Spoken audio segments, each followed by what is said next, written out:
I prelude to the practice of Shamatha, sometimes translated as meditative quiescence or calm abiding, is not unique to Buddhism. It is common to non-Buddhist traditions as well.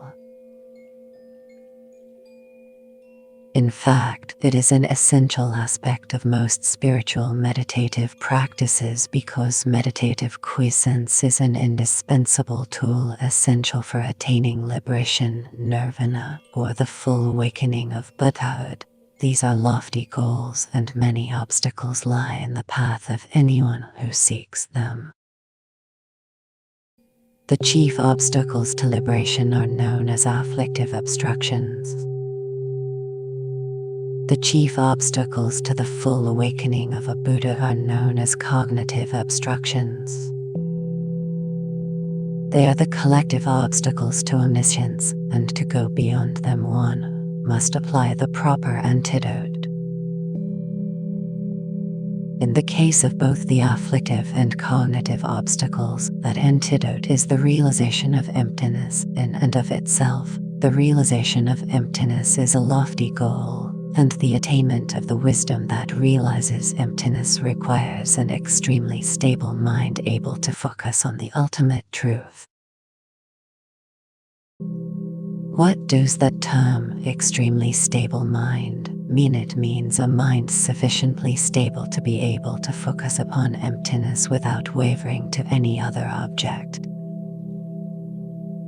In order to cultivate such a stable mind capable of focusing upon emptiness without wavering to any other phenomenon, Shamatha or meditative quiescence is indispensable. Equally indispensable for the attainment of the state of Shamatha is proper motivation.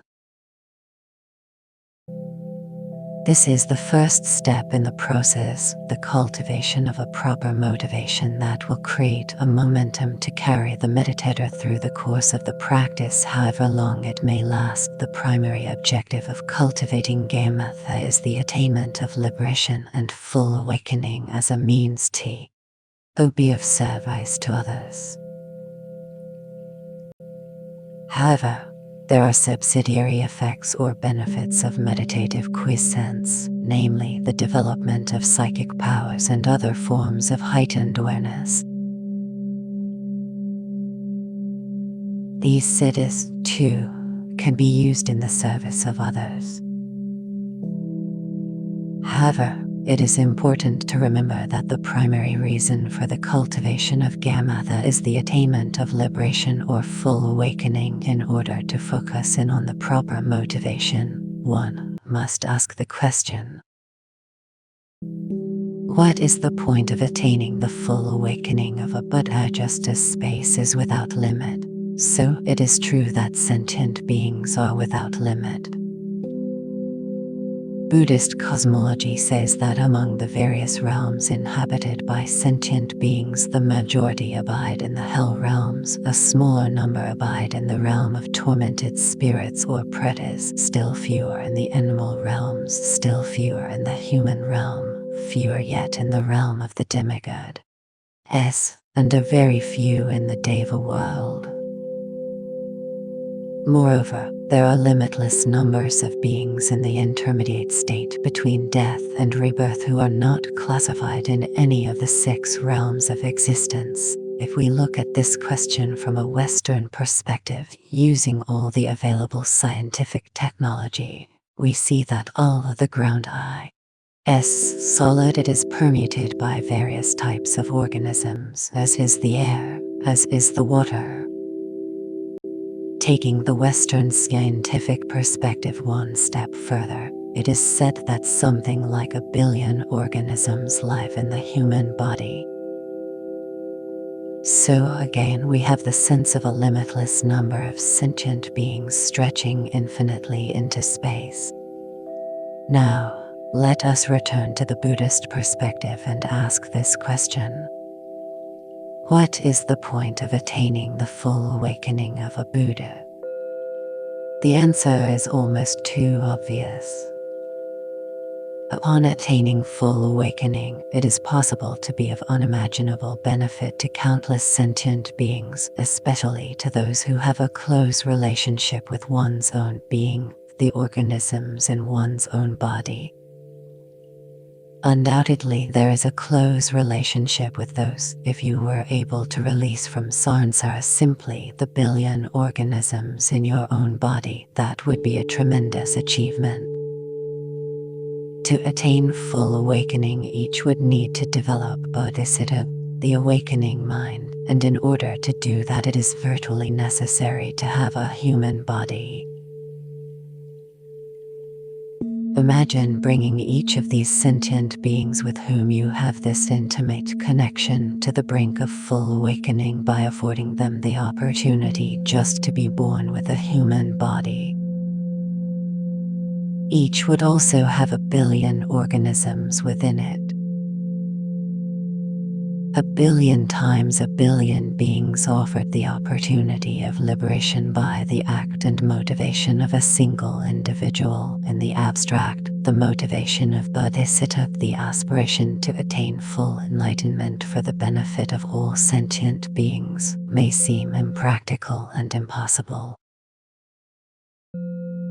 However, looking at it from the perspective of our interdependence with just the beings within our own bodies can put the impossible within reach. The quest for the attainment of nirvana or liberation is chiefly discussed in the Vijnana scriptures. When one investigates this issue of liberation, it is helpful to look back to the preceding life as well as the lives preceding that life. That investigation will lead to an understanding that there is no beginning to one's previous lives. That life is indeed limitless. If you follow the rim of a metal disc, you will see that it has no end and no beginning. Samsara, or the cycle of existence, is very much like the rim of that metal disc. Its beginning and its end cannot be found. It is our mental distortions and the actions conditioned by them that propel us through the endless cycles of samsara. It is a self-habituating process. While this is true of the cycle of life, it is possible to search for and find the beginning of one specific lifetime. What is the origin of the specific human rebirth? It is ignorance. If we take this present body as an example, whence does it arise? It arises from ignorance and karma, from the distorted action of a person of the same continuum as ourselves in a previous life. There was the ignorance, there was the action, it gave rise to this birth, and whence rose that ignorance, that karma? It rose from preceding ignorance, from preceding karma, preceding without beginning. Speaking of the 12 links of dependent origination, the great sage Isinga points out that the 3 primary mental afflictions, attachment, aversion, and ignorance, arise from 2 types of karma: accomplishing and depulsive karma. These both arise from ignorance. The 3 interact in a self-perpetuating, beginningless, endless cycle. In this manner, then, samsara is a cycle without beginning and without end. If one reflects upon the unsatisfactory nature of suffering, one finds that it too is beyond all bounds.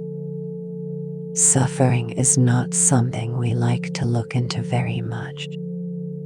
When we do look, however, we see how pervasive it is. Even if one has a quite pleasant human rebirth, even then the extent of suffering is immense. First, there is the suffering of the very process of birth.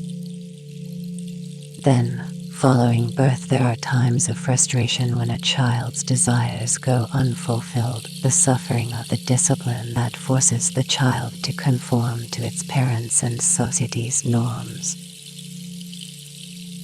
The suffering continues through youth as one goes to school and struggles to get good grades. All the sufferings of growing up, the suffering of not attracting the boy you like, or the suffering of getting the girl you like and finding she is not the person you wanted, but only the person you teached what you wanted. The suffering continues in adulthood. It becomes the suffering of seeking work that seems meaningful, of economic survival, trying to get one's act together, trying to get one's possessions together, struggling for success and attaining it. Eventually, when you have everything together, even when you're all set with success and everything you told yourself you wanted, then you have to protect it from all those who would take it from you if they had half the chance. Then you die and you are back to being a beggar again, a baby again, coming into the world naked and without even a single possession. This is the case in the human situation with a very pleasant human rebirth. But look at the beings with less fortunate human rebirths, at beings in the hell realms, in the predator realm, in the animal realm. There is yet more suffering in those. At this point, each of us has had limitless experience in both lower and fortunate realms. But where has it gotten us? Right here, even in this fortunate situation in which we have the leisure to devote time and energy to spiritual practice, we are still subject to suffering. How much good has all that suffering done us who do not and cannot stop it by saying, "I've gone through limitless lives. I've had my share. I'm satisfied with that. I think I'll move on now onto something else." The truth is that we helplessly cultivate the very sources of our sorrow. We continue to be subject to suffering regardless of how much suffering we have had in the past, and continuing in this way, we are bound to experience more suffering than we want to experience in the future. On the one hand, there is the suffering we have discussed. On the other, there are also sources of pleasure and happiness. Paradoxically, however, in the midst of the struggle to maintain happiness, to ensure the continuance of pleasure, or pervaded by dissatisfaction with pleasures that have become familiar, these two become part of suffering. When does this continuum of suffering end? It ends with the cessation of ignorance, which brings about the attainment of liberation or nirvana. If we truly seek happiness for ourselves, it is that liberation that we should aim for. In the freedom from suffering that comes with liberation lies the true sense of happiness. Considering all this, as we embark on a 1-year retreat, a 3-month retreat, or any other form of Shamatha practice, what objective, what aspiration shall we hold in our mind? What motivation shall we choose? Unsuitable motivations. If our motivation is the increase of our reputation, greater acquisitions, praise, affluence, etc., then our whole practice will be less than insignificant. Moreover, such a motivation will make the attainment of Shamatha impossible. What is the attainment of Shamatha? It is the access concentration to the first dhyana, the first meditative stabilization. This belongs to a different dimension of existence known as the form realm. The prerequisite to the attainment of that dhyana is the turning away from sensual desires. If the motivation for attainment entails attachment to the sensual or desire realm, then that very motivation for the practice becomes the primary obstacle to attainment. Another unsuitable motivation is the personal satisfaction that comes from serving others. A doctor, for instance, serves others, but if his principal motivation for serving is the satisfaction he himself receives by serving, and healing others, his effort becomes self-serving and self-centered. That motivation is centered entirely on benefits attainable only within this lifetime. This kind of motivation would be equally unsuitable for the cultivation of Shamatha.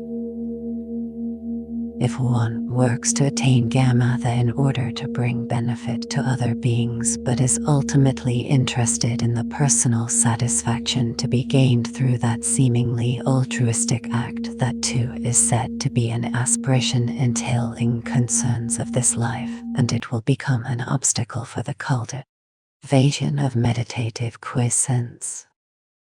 You might logically ask if we are supposed to forget this lifetime altogether. If I attain Shamatha, will it bring no benefit in this lifetime? This is not the case.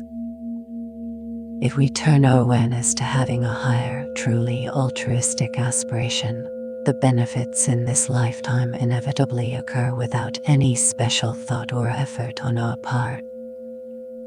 The lives of the historical Buddha, Sakyamuni, and the great pandits and contemplatives of India, Tibet, Thailand, Burma, and China are the proof of the pudding. Some sought to attain the full awakening of a Buddha, others strove for liberation, others hoped for favorable future lives. All these motivations extended beyond this life, yet their effectiveness in serving others in this lifetime was immense. One of the most well-known examples might be the Tibetan yogi and saint, Milarepa. A teacher of great renown and reputation, he is esteemed by Tibetan Buddhists of every order. Milarepa had utterly renounced the concerns of this life. His objective was very simply to attain full awakening for the benefit of all creatures. His renunciation was complete. He dispensed with all concerns for food, clothing, reputation, all mundane affairs. Paradoxically, he became the recipient of all the things he had renounced. When most people get ill, they want to make sure everyone knows about it for the sake of sympathy, or in the hope that they will get the best care, the best hospitals, the best doctors. When they're on their deathbed, they want comfort, want their loved ones around them. Many think a big funeral will be the best funeral. Still others leave intricate instructions on what should be done with their remains, ensuring that a lot of people will be concerned with their bodies after death. Milarepa's attitude was completely opposite. In one of his songs he said, "When I am ill, may no one know about it. When I die, may there be no one to weep, and when I am dead, may there be no one who has to dispose of my body." At the end of his life, word of his final illness spread far and wide. In spite of his wishes, his disciples came from every corner of the country to be with him at the moment of death and weep for him. After he died, there was great concern over his remains. The Dakias and Dakiu wanted them, his students and disciples wanted them, the people from the village in which he had been born wanted them. On the surface, one might think that if one simply concerns oneself with altruistic intent and future lifetimes, the practical aspects of this life will not be accomplished and one will be a failure. This simply isn't true. On the contrary, when one really does renounce or let go of this lifetime, everything is taken care of by force of the deeper motivation.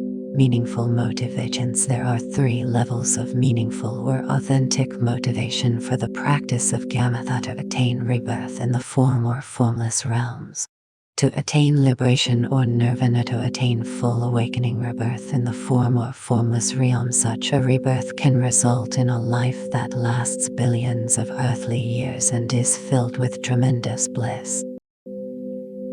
The first 4 dhyanas in the formless realm, as well as the 4th to the 8th, are so subtle that it is almost like being in a deep, blissful sleep. Some non-Buddhist contemplatives confuse rebirth in either of these two realms with the attainment of nirvana. With that in mind, they make its attainment the motivation for their practice of Shamatha. To strive for that is still of greater meaning than simply striving to attain Shamatha as a means of accomplishing the affairs of this life. However, if you follow this route and obtain such an exalted rebirth after so many billions of years, when the power of the Shamatha that got you there is exhausted, you fall from that blissful state and quite possibly could be reborn in the hell realms. Looking at its culmination, such a rebirth seems less significant. It simply decays until one falls back again. Liberation or nirvana irrevocably cuts the continuum and source of one's own suffering. It is a very powerful motivation and a magnificent attainment. Upon attaining nirvana while abiding in meditative equipoise, one is of no evident benefit to any other sentient being. One is in a state of total inactivity. There are many accounts of beings who have attained liberation being stimulated to seek and attain the full awakening of a Buddha. But it is said that it is far more difficult for such a person to attain full awakening than it is for a person who has not attained liberation. Why is that? Liberated beings are so free of suffering, so totally beyond suffering, that it is difficult for them to develop any sense of empathy or sympathy for those who do suffer.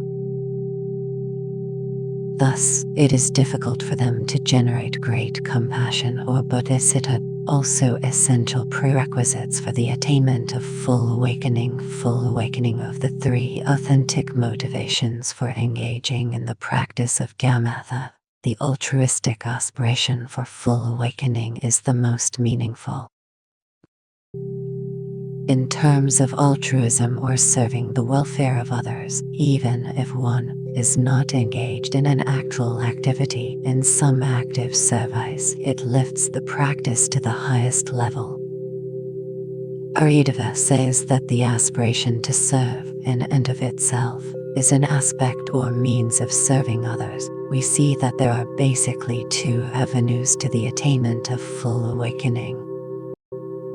One is to attain liberation, remain there for some time, get stimulated, get back into gear, and then go on to seek full awakening.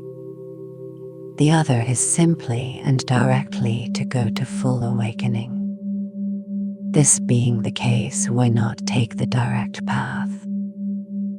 It is very much an individual choice. Some may simply feel overwhelmed because the enlightenment of a Buddha may seem to be beyond reach. To such a person, it might seem more practical to say, I could handle liberation, and go in that direction. If one has the feeling that it would be more appropriate or satisfactory simply to attain liberation, then let that be the motivation. Remember, however, that through that attainment you really check out of society, that is, you are free of birth, out of the world, at least for a time. Apart from that special kind of attitude, one might as well strive for full awakening for the benefit of all creatures from the outset, and then the technique of Shamatha as the instrument for attaining that goal. The actual attainment of bodhicitta, or the awakening mind, is difficult. However, insofar as we can cultivate the motivation to attain full awakening for the benefit of others, that very motivation and the practices ensuing from it are a means of service to others. It will be worthwhile for us to cultivate that motivation for this year, this month, this day, for this hour, in order to bring this attitude of motivation to the conscious part of the mind. We should try to cultivate such an attitude at the beginning of each meditation session. to generate the motivation to attain full enlightenment for the benefit of others. First, take refuge by reciting the verses of refuge 3 times. I go for refuge until I am enlightened. To the Buddha, the Dharma, the Satya, through the virtuous merit that I collect by practicing giving and other perfections, may I attain the state of the Buddha in order to benefit all sentient beings. Next, recite the verses of the 4 immeasurables. May all beings know happiness and the causes of happiness. May all beings be free from suffering and the causes of suffering. May all beings never be separated from the great happiness that is beyond all misery. May all beings dwell in equanimity, unaffected by attraction and aversion. Cultivate the motivation in the midst of the session as well. When the mind is wandering off, let that cultivation bring it back to the meditation.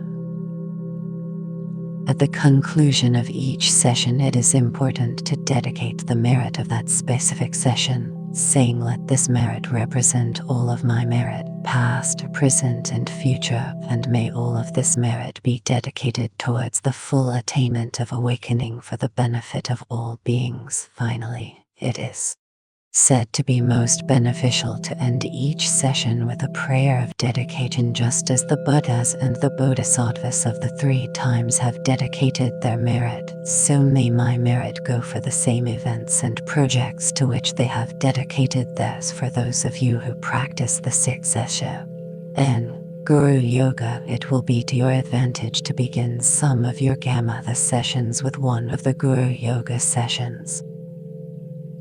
At the point where your guru dissolves into your body and you then generate yourself as Vajradhara in the form of the blue Vajrasattva with consort, it would be best to continue your Shamatha practice as Vajradhara. Then, at the end of the practice, do the dedication of merit. Part I, the collection of causes for the cultivation of Shamatha. Cultivating Shamatha independence upon the essential causes preparation. The preliminary practices we have already discussed. Refuge, cultivation of bodhicitta and the 7 limb puja suffice as preparations for the actual practice. In the 7 limb puja, even if one does not do all of the 7 limbs, the most important are confession, the disclosure of unwholesome deeds, rejoicing in virtue of others as well as one's own, and the dedication of merit, including the offering of prayers. The 6 session Guru Yoga, if that is already part of your practice, is also a means of daily preparation for practice. The most effective way of approaching it is to do 3 sessions during the daylight hours and 3 during the dark hours after sunset and before dawn. Do not do the morning and evening prayers altogether. Do each session separately, either at the beginning of meditation sessions or between them. The cultivation of bodhicitta as a basis of motivation at the beginning of each session, and the dedication of merit at the end can be done in an abbreviated way for many sessions through the day. However, give special attention to the cultivation of bodhicitta during your first session in the morning and more particular concern to the dedication of merit at the end of your last session in the evening. Focus especially on these 2 practices, on renunciation and great compassion. Whether or not one's practice is effective in leading toward the attainment of full awakening depends on the foundation of pure motivation. That is why the cultivation of motivation is so strongly emphasized. The important thing is not that one actually cultivate fully perfected bodhicitta or fully perfected loving kindness. Even an approximation of bodhicitta or loving kindness for the benefit of all beings will accrue great merit. That great merit will then act as a very favorable circumstance and be helpful in the cultivation of Shamatha. Insofar as we can cultivate loving kindness, compassion, and bodhisattva focused on all sentient beings, then just as the number of all beings is limitless and as vast as space, so then do we acquire merit corresponding to their vastness. 1. The other hand, if we engage in even very deep practices without that foundation of motivation, the merit accrued is comparatively very little. The essence of the middle way tells us to cultivate altruism over an extended period of time. Even if one does not have a great sense of it to begin with, the very act of cultivation, that very concern for the welfare of others, is itself a service to others. The actual practice, posture, and other physical aspects in general. It is said that the supreme posture for meditative quiescence is full lotus posture. There are many auspicious ramifications of using it, but it is a difficult posture to maintain. If it is very uncomfortable, the half lotus will do, as will the ordinary cross-legged position, which is called the bodhisattva posture. Use the one you find most comfortable. Place the hands in the lap, the left hand beneath the right, and the thumbs touching lightly. When the meditation is going well, you might find that the thumbs will start pressing together with force, and this can cause some pain in the joints. If such pain rises, the mind is disturbed. In general, the hands should be very relaxed. You can help keep your thumbs touching lightly and your hands soft by placing something soft under them as a gentle support. A small pillow or even just a fold in your meditation blanket should be sufficient. The spine should be perfectly straight and upright. Normally, there is a slight curve in the upper back. In meditation, we try to straighten that curve out. The proper position for the head is slightly tilted or inclined to the front with the chin tucked back toward the neck. As you straighten the curve in the back, it is important to keep the head from falling back.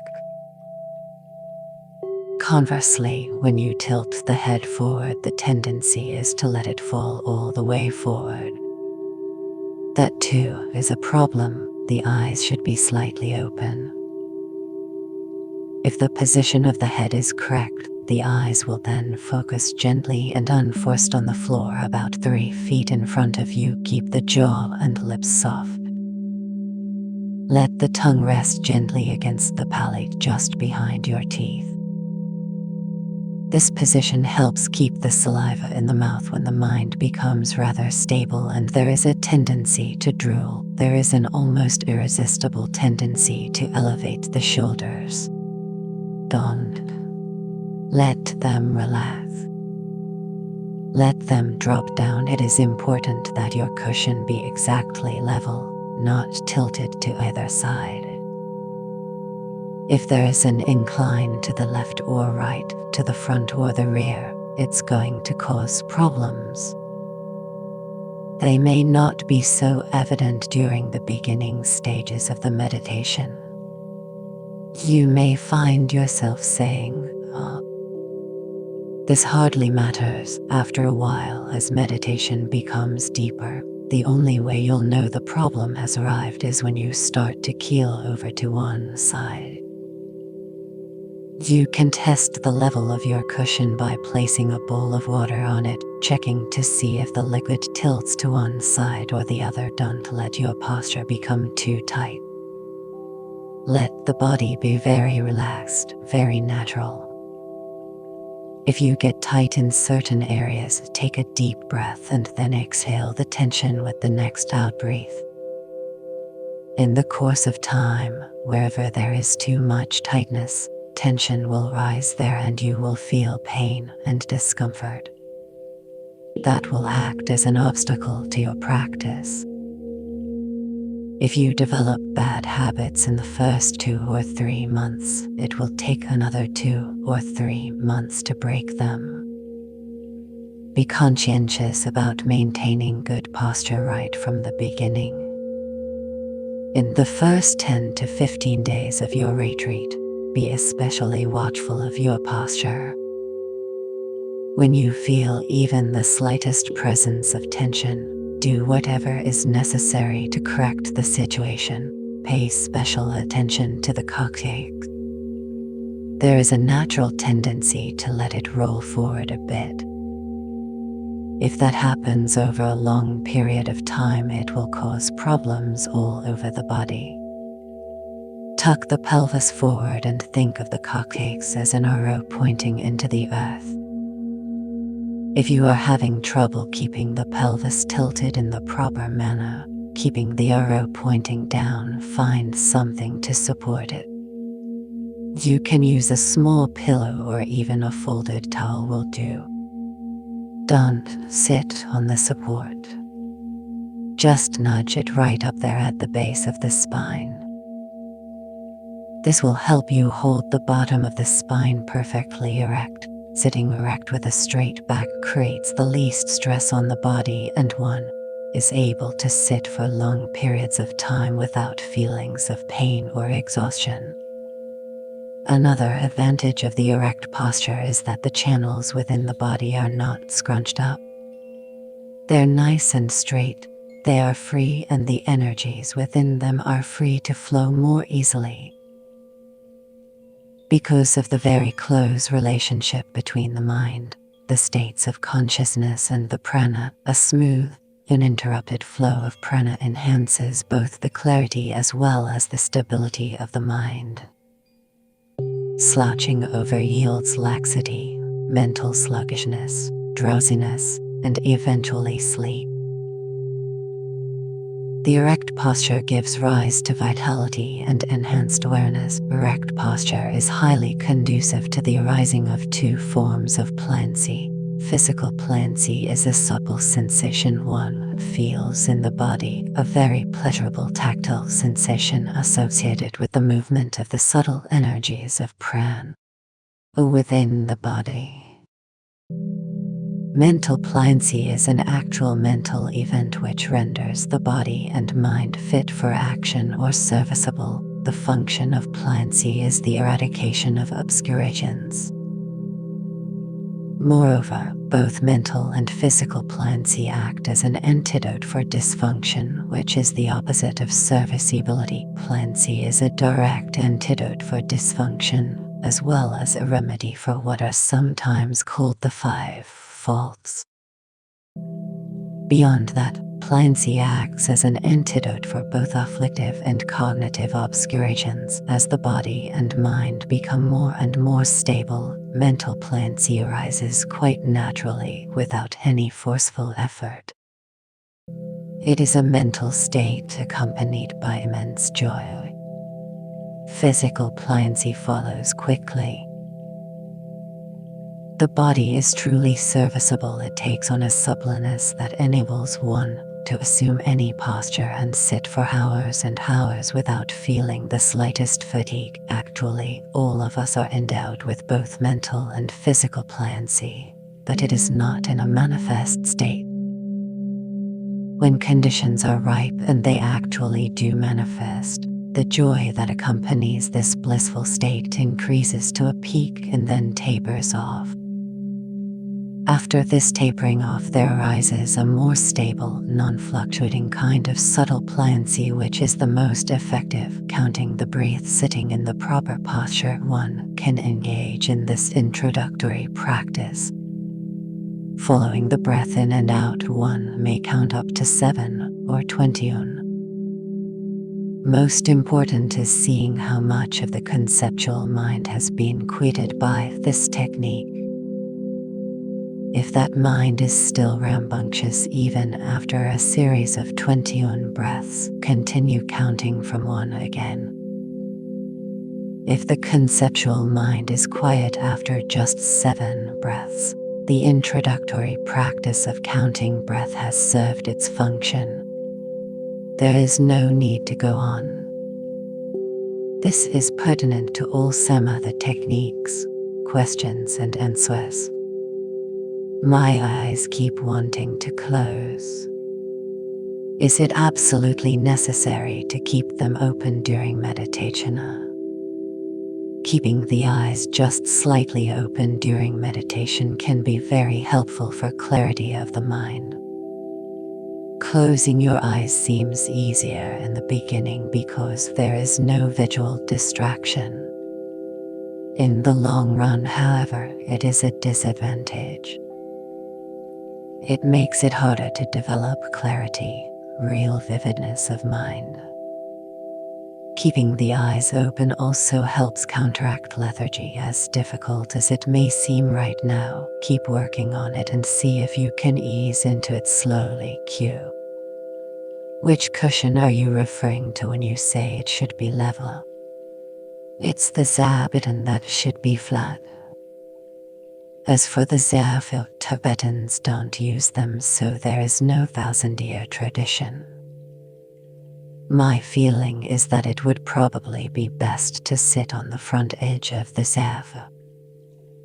It should give you a more grounded feeling. The most important thing is to check for yourself.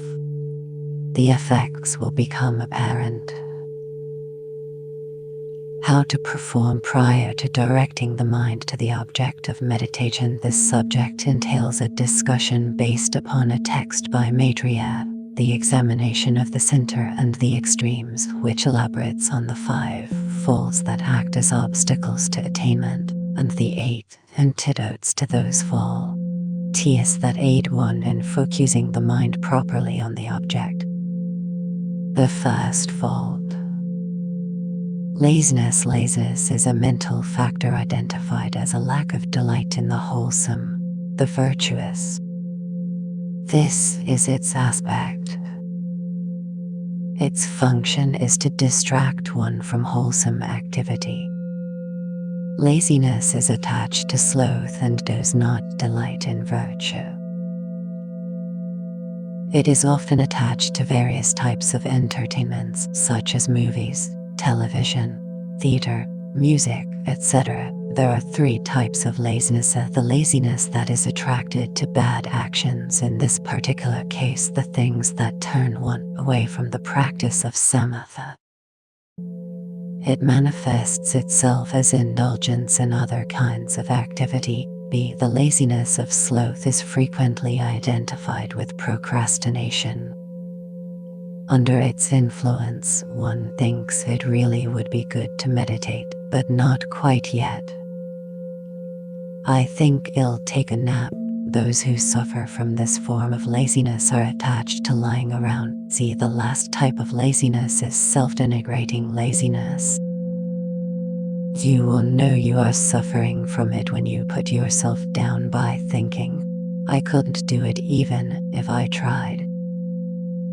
Why bother in this context? The nature of laziness is not being attracted to or interested in the cultivation of concentration, but being interested in and attracted to other activities.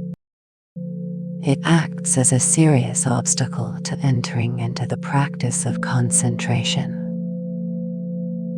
For practice in progress, it acts as an obstacle to the continuation of that practice by interrupting its continuity. 4. Antidotes to laziness.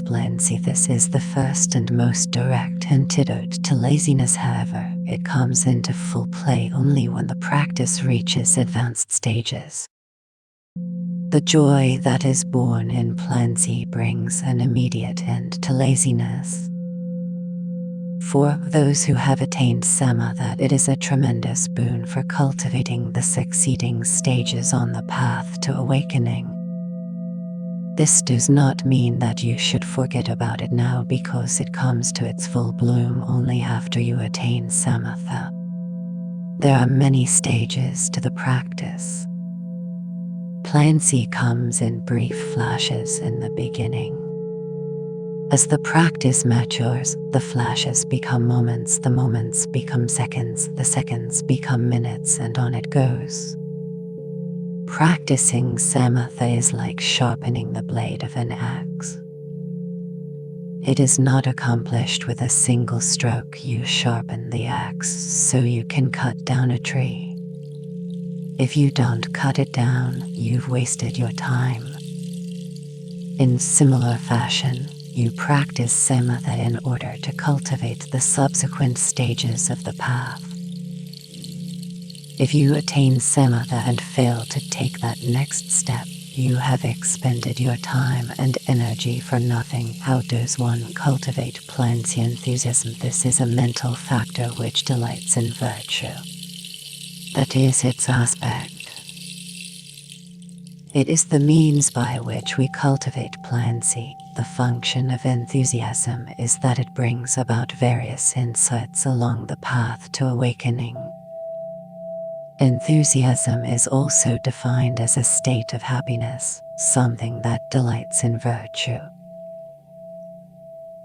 The persevering cultivation of enthusiasm yields as its result the attainment of plancy, which is, in its turn, the direct antidote to laziness. How does one cultivate enthusiasm? Aspiration. In this context, aspiration refers to a wholesome wish for attainment and realization, not just any kind of base desire. It is through this wholesome aspiration that enthusiasm is cultivated. How does one cultivate aspiration? Fifth, the cause of faith in samatha is a mind that clearly recalls the virtues and benefits of mental quiescence. That mind is marked by the aspect of faith. There are three types of faith: a faith of belief, lucid faith, faith of an active aspiration. The faith referred to here includes all three. The faith of belief is fundamental to the other two. It entails the conviction that there is such a thing as samatha, that it is attainable, that it does have the kinds of results that are described. Tibetan psychic powers, and far more important, the attainment of liberation and full awakening. All of these can be attained in dependence upon samatha. Thus, that kind of conviction is the most fundamental type of faith.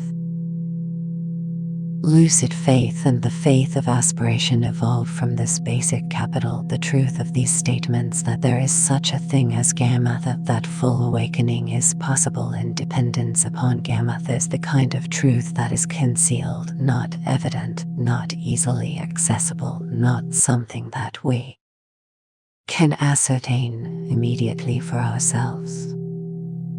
Although it is concealed, this is only temporary.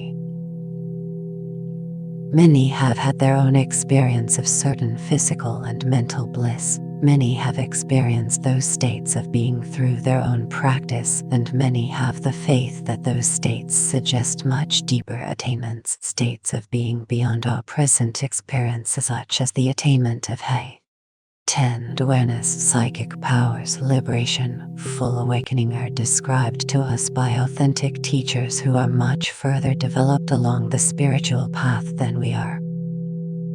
We can take them at their word or not. The choice is ours. If we don't believe, then we don't do the practice. If we do have faith and begin, the more we persist and continue in the practice of samatha, more and more aspects of reality become apparent to the mind, and we experience deeper realities than we have ever known before. The deeper we go, the more credence we will give to statements made by those who are yet further along the path, and the firmer our faith will become. As we go more profoundly into the practice, we will find from our own experience that the mind becomes more serene, more relaxed, more at ease. Joy, states of bliss and plancy actually do rise. As they rise, faith rises, and we are honestly able to tell ourselves, this kind of thing exists and it's bound to improve. We can even set aside the things that are quite beyond our current experience, things such as heightened awareness, psychic powers, etc.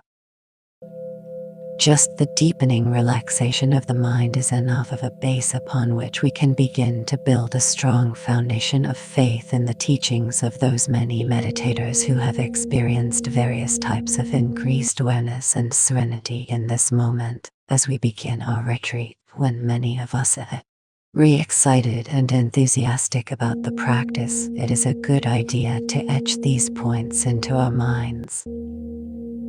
As time passes, 1 or 2 months from now, the days will seem long, boredom will set in, and laziness is likely to rise.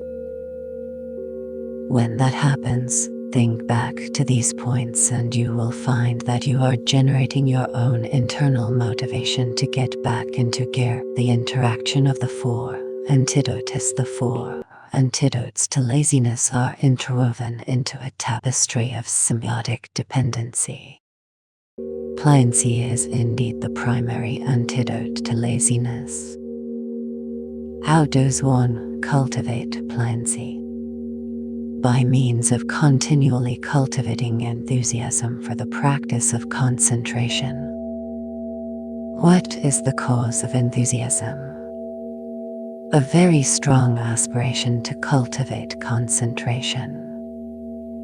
How does one cultivate a very strong aspiration? By faith that sees the excellent qualities of developing meditative quiescence. Faith, in turn, is cultivated by the first stirrings of pliancy, and the circle goes around again with every turn, increasing the strength of each of the antidotes. To draw a parallel, we can look at mundane experience. We see an object with excellent qualities and think we might like to acquire it. We ponder its excellence, reflect upon it, upon how good it would be to have the object, of how many uses it would have. Through this process, our faith in the quality of the object increases until our aspiration to acquire it rises effortlessly. Aspiration continues to rise until the enthusiasm to buy it sends us scurrying off to the store. Once we have bought it, we come home and use it. In this analogy, the object is pliancy. The faith, which is the foundation of the structure, might be confused by some as attachment, and it is important to discern the difference between the two. To do so, we have to ask 2 questions. First, is it possible to cultivate attachment for the attainment of Shamatha?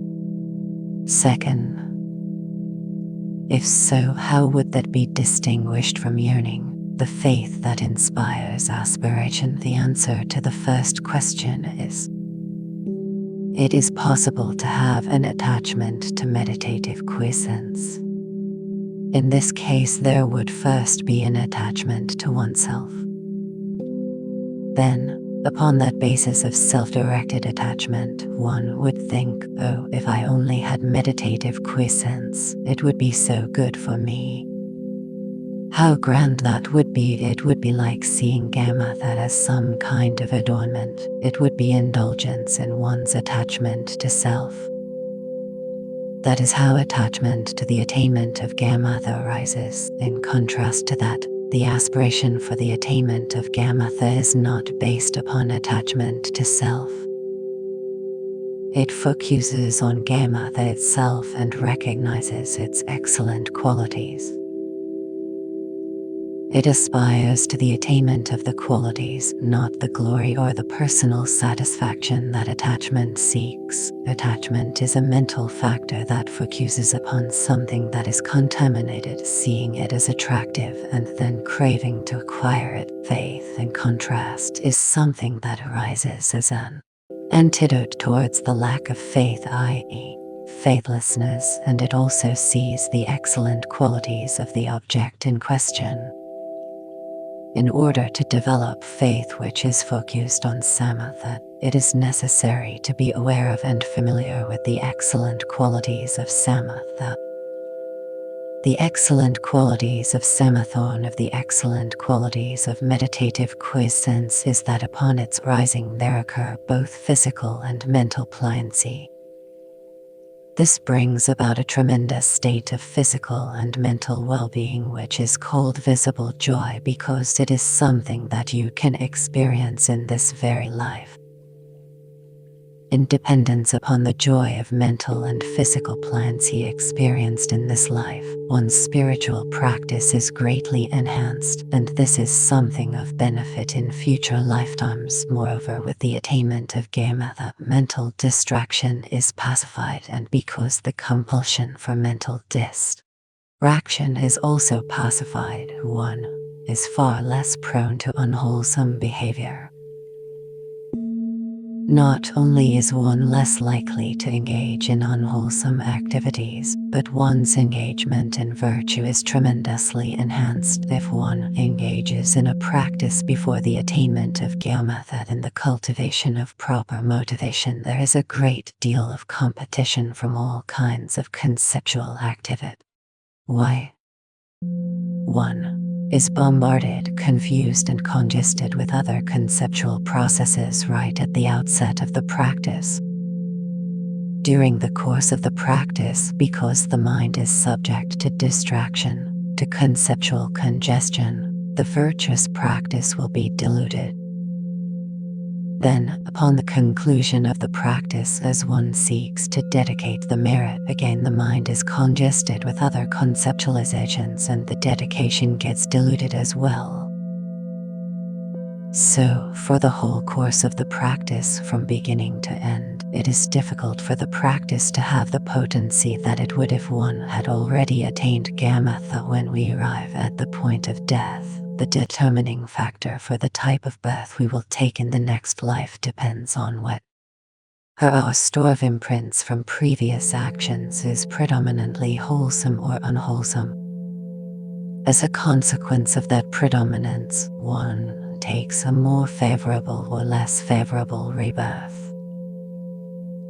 If one has enhanced one's spiritual practice with the cultivation of meditative quiescence, which tremendously empowers one's engagement in wholesome activities, this will lead to a much greater store of wholesome imprints, which in turn will naturally lead to future favorable rebirths as well.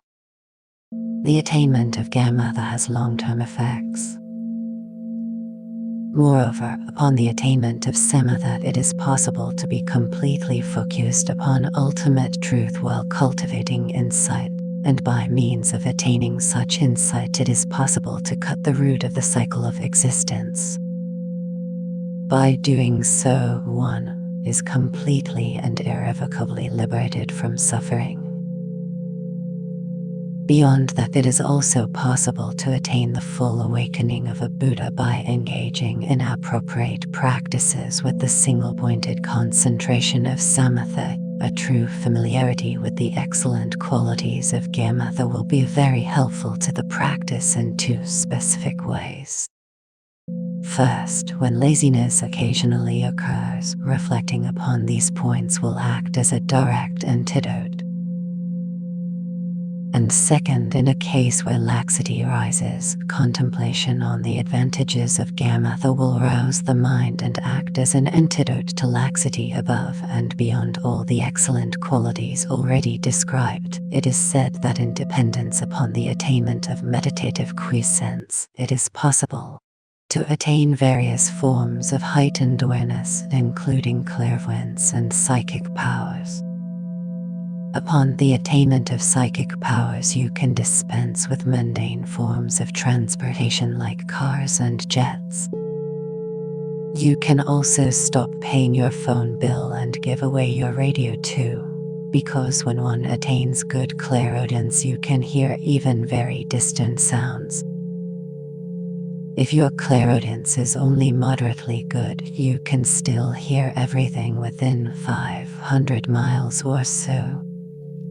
You might think that could give you a real ear itch, but you won't have to be concerned that you might be flooded with sounds all the time.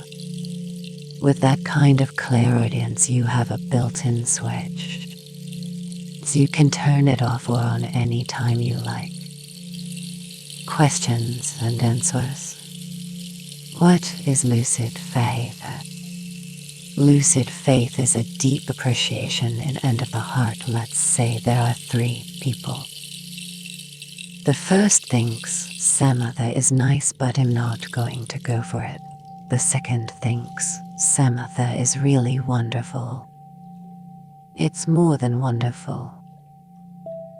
It's fantastic. The third thinks, not only is it wonderful, I really do want to attain it. There is a definite sequence here that shows it is possible to have a belief without really appreciating it. The first person has belief and nothing more. Big deal. Heightened awareness. Who cares, that is one way. Then, there is the person who believes Shamatha is nice, a possibility, and who does nothing about it because it's not relevant to me. I want to make money. The third person has the belief, appreciation, and aspiration. The combination of the three is lucid faith. It is the faith that sees the advantages and benefits of the specific attainment, the faith which delights in the attainment. Keep in mind that it is also possible simply to have attachment for the attainment. If there is delight rising out of attachment, that is not faith. That is attachment. Directing the mind to the object during meditation, ascertaining the specific object of meditation. The breath is the object of meditation recommended for those who are strongly inclined to conceptualization or imagination. In the practice of Shamatha, there are 4 classifications of types of objects. The breath as an object is included in the one called objects of purification for specific types of behavior. Here, behavior refers to overconceptualization. Breath is simply one among several objects that are included in a category that specifically refers to predilections that result from habitual behavior in previous lives. Breath as an object is discussed in more detail later in this chapter. There is another object for those who have a strong predilection for attachment, and yet others for people dominated by other specific mental distortions. Those who have a low level of mental distortions and those whose mental distortions are all about on the same level can choose anything they like. For those who have a more or less even level of different mental distortions, there is a special purpose or benefit in focusing on the image of the bee. In fact, the Buddha as an object of meditation has many advantages. The development of stability in that visualization is useful for the practices of the accumulation of merit, for the purification of obscurations and unwholesome imprints. In addition, to be able to bring the Buddha image to mind at any moment is very useful. Finally, the Buddha as an image can be very useful for those who are doing or hoping to do tantric practices involving visualization. The second fault. Forgetfulness. The nature of forgetfulness is that it comes under the influence of mental distortions and brings about a lack of clarity in terms of what is wholesome and virtuous. Its function is to obstruct the arising of concentration. All these terms, mindfulness, vigilance, forgetfulness, and all the rest, have very precise meanings in the context of Shamatha. These meanings are very different from the general meaning or those implied in other contexts. In this context, forgetfulness means losing the object. When you are focusing on the object of meditation, as soon as you have lost it, forgetfulness has already arisen. This describes a much more precise and subtle type of event than is generally denoted by the term forgetfulness. Establishing the faultless approach. In order to establish the faultless approach, it is said that one needs to cultivate two properties of awareness. First, one's mind should be endowed with non-discursive stability. Second, it should be endowed with a vigor or strength of clarity. Non-discursive stability. The manner of achieving this first required property is through mindfulness. To initiate that process, first of all, there has to be an object of mindfulness with which one is already familiar. Mindfulness, then, entails a lack of forgetfulness. Its function is being free of mental distraction. It is the antidote to forgetfulness and, like forgetfulness, is a mental factor. Concentration refers to a mental factor having the function of focusing continually upon a designated entity. Here, the expression designated entity refers to a mental image or object. If the breath is the object of meditation, it would also refer to a physical object. Elsewhere, it will have a different meaning. Moreover, concentration has the function of yielding insight. This is a precise definition of the term samatha, which acts as a basis for the arising of insight. Keep in mind that what we are discussing here is the manner of directing the mind to the object. Within that framework, what does directing the mind to the object mean? It means to apprehend. Remember the term. It will come up again. Strength of clarity. The second of the two properties one needs to cultivate in establishing the faultless approach is vigor or strength of clarity. The term strength of clarity means just what it says, that one just has great clarity. This does not refer to the clarity or lucidity of the object. It refers to the mode in which the mind apprehends the object. The distinction between the clarity of the object and the clarity of the mind is an extremely important one. If the mind is very vividly apprehending its object, strength of clarity is present. We can draw an analogy with television. Sometimes the image on the screen will be hazy around the edge as it appears with a ghost image.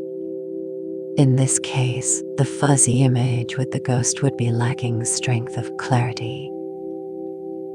If the mind of the viewer watching the screen is apprehending its object but going in and out of focus, if its mode of apprehension is hazy around the edges, then it is the mind that is lacking clarity. In this case, both the mind and the image lack clarity. If you have a really terrific $1,000 TV set with a perfectly sharp picture and it is still apprehended by the mind as unfocused, then it is the mind that is lacking in clarity, not the object. In the meditation practice, when the meditator lacks that strength of clarity of mind, the object generally appears hazy. Generally, when one has strength of clarity of mind, the outlines of the object are very crisp. The third fold. Laxity and excitement what acts to deteriorate the strength of clarity.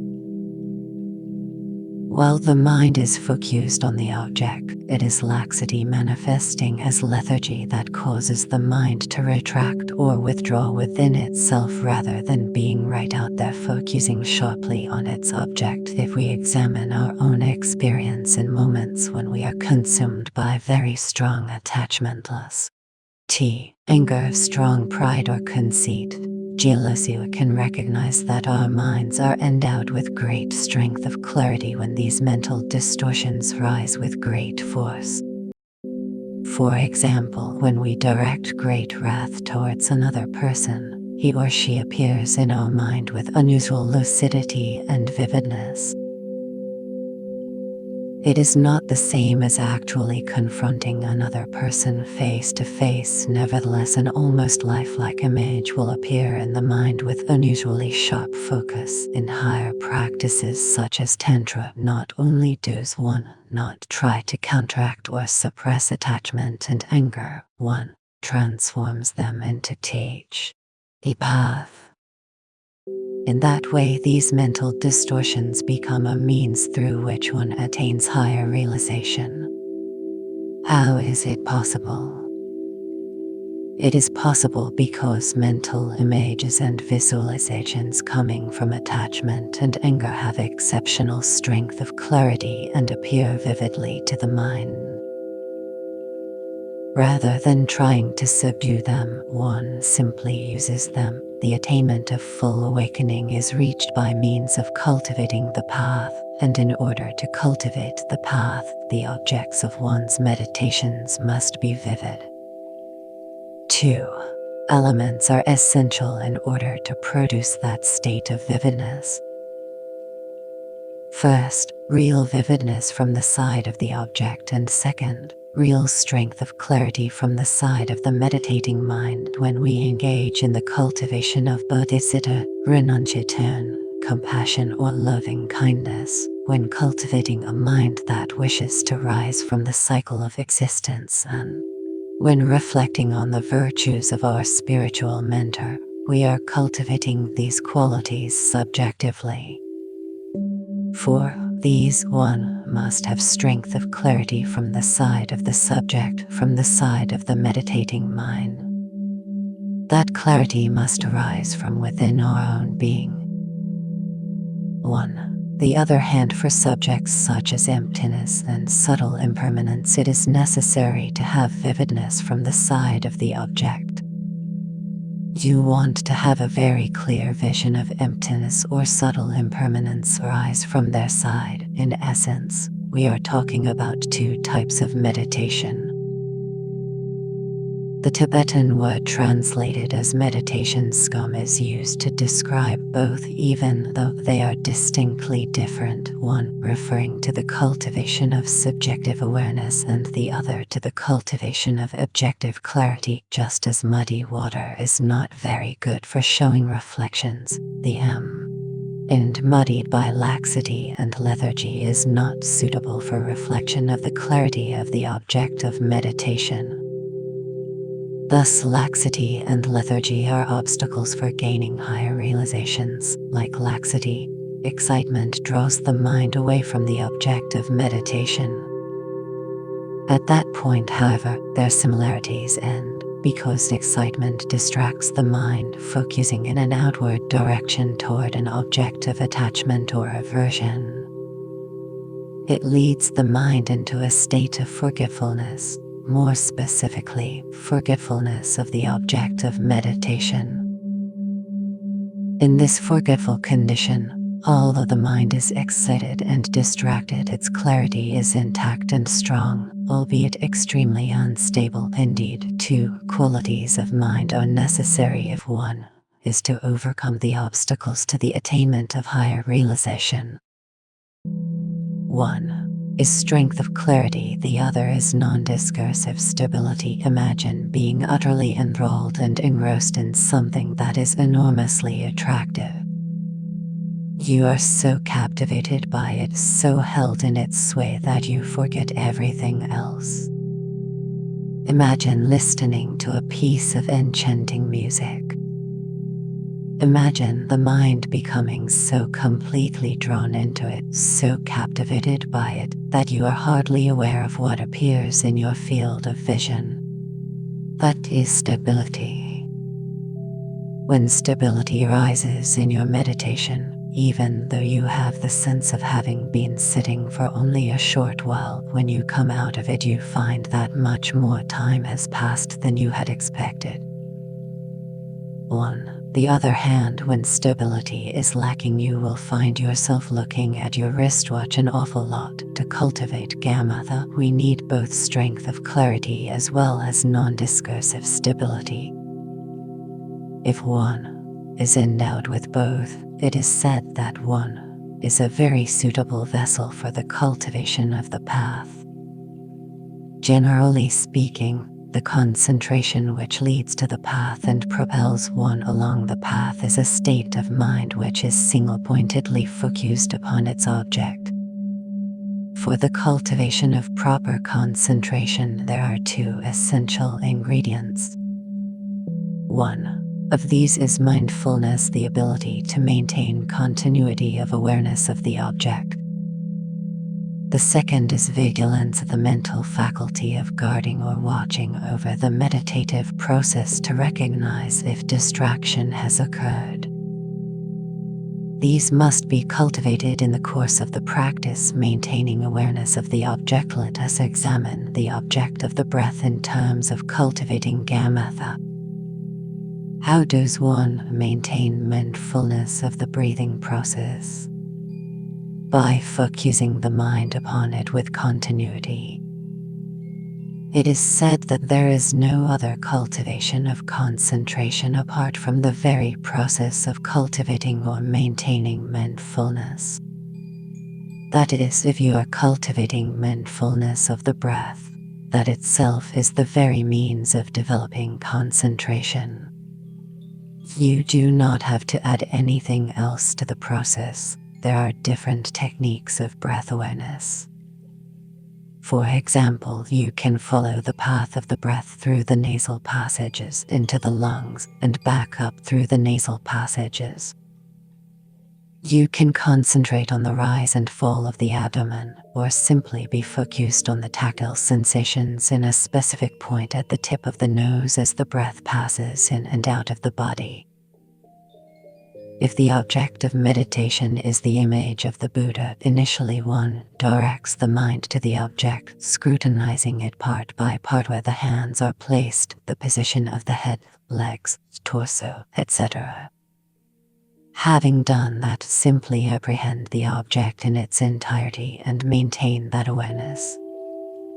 Do not engage in any kind of analysis or checking up of the object. 1. Simply remains with it and cultivates stability.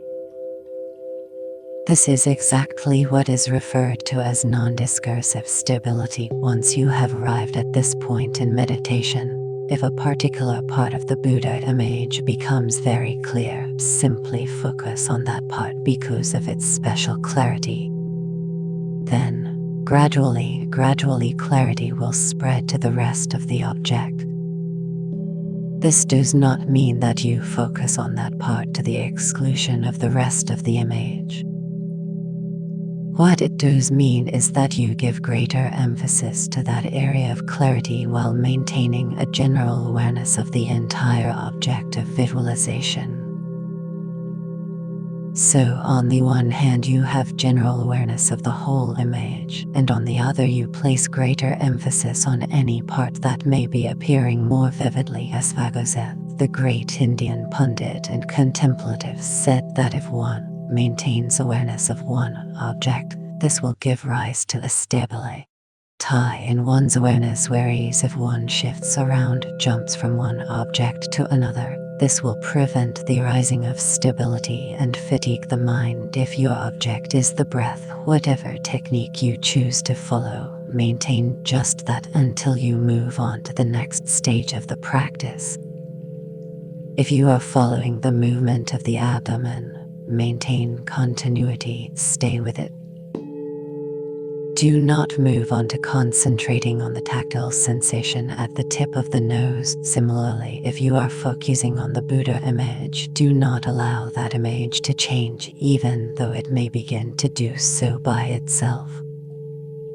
For example, in the case that you have chosen an image of the Buddha sitting in full lotus, if the image stands up, tell it to sit right back down. If it suddenly changes its color to yellow or red, make it go back to what it was. Maintain your root object and do not allow it to change. Antidotes to laxity and excitement. Mindfulness and vigilance are the antidotes, or remedial applications, to laxity and excitement.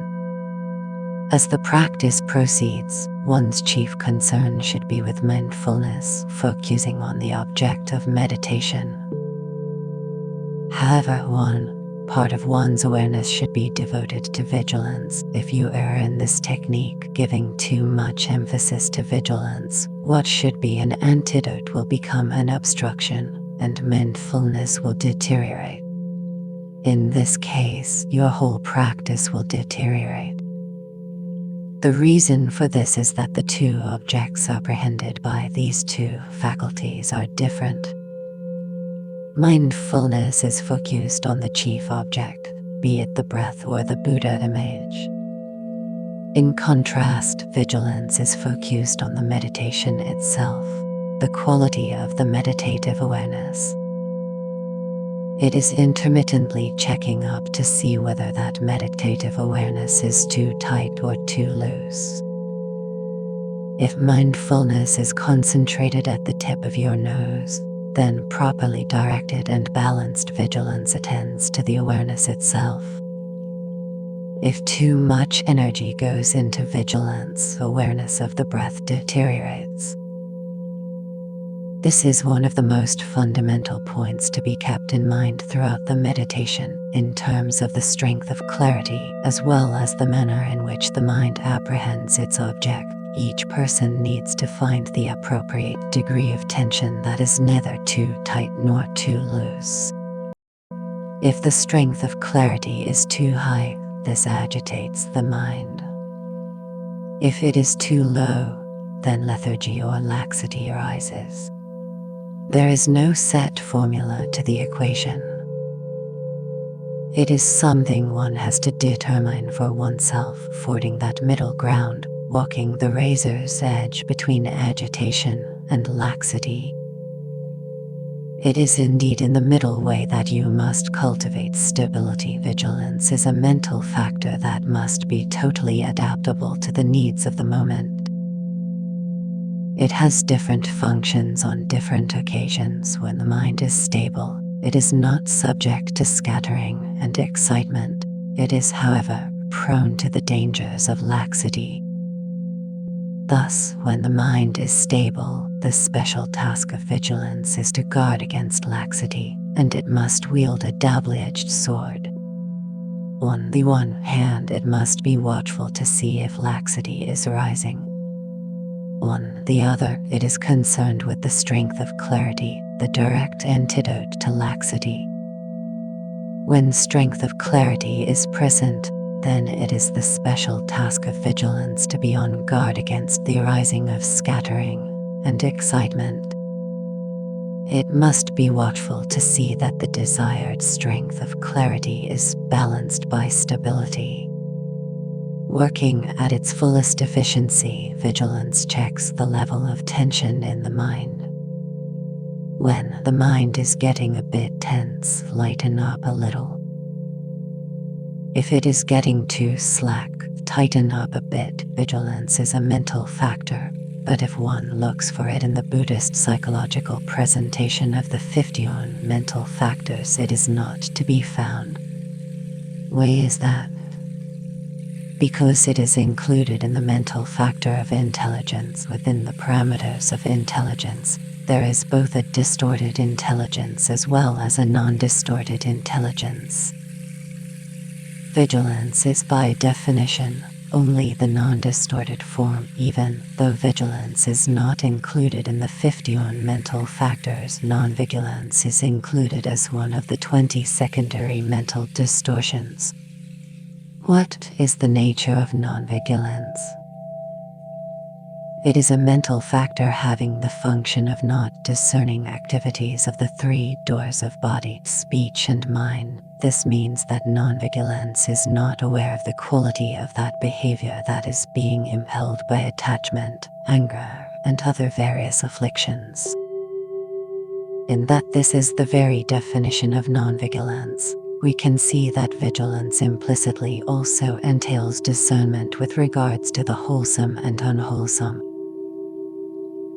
The function of non-vigilance is to distract one from wholesome activity, whereas vigilance entails not being distracted from the wholesome. dispelling a faulty approach. If you do not concern yourself with the strength of clarity, you will find that stability is more easily maintained. There is a well-known Buddhist aphorism that can easily be misinterpreted. The best relaxation is the best meditation. If you take that literally, you can ascend to the heights of laxity and confuse that state of laxity which does have stability for proper meditation. This would be a faulty approach, because an essential attribute of laxity is lack of clarity. It does not provide the basis for gaining higher and higher realizations. The quality of mind upon full awakening is one of extraordinary lucidity and clarity that is the end product. If you are cultivating laxity, your clarity will be on a downward path, which clearly indicates that you are not going toward full awakening. Simply and directly, the way to dispel a faulty approach is to be on guard for laxity and to apply antidotes the moment you see it arise. Duration of sessions. It is said that at the outset of the practice, because one is still very prone to excitement and scattering, one should keep the sessions as short and have many of them. One suggestion is that each session be one chotso, which is 24 minutes, i.e., 1/60th of a night and day. This is only a suggestion, not a strong rule.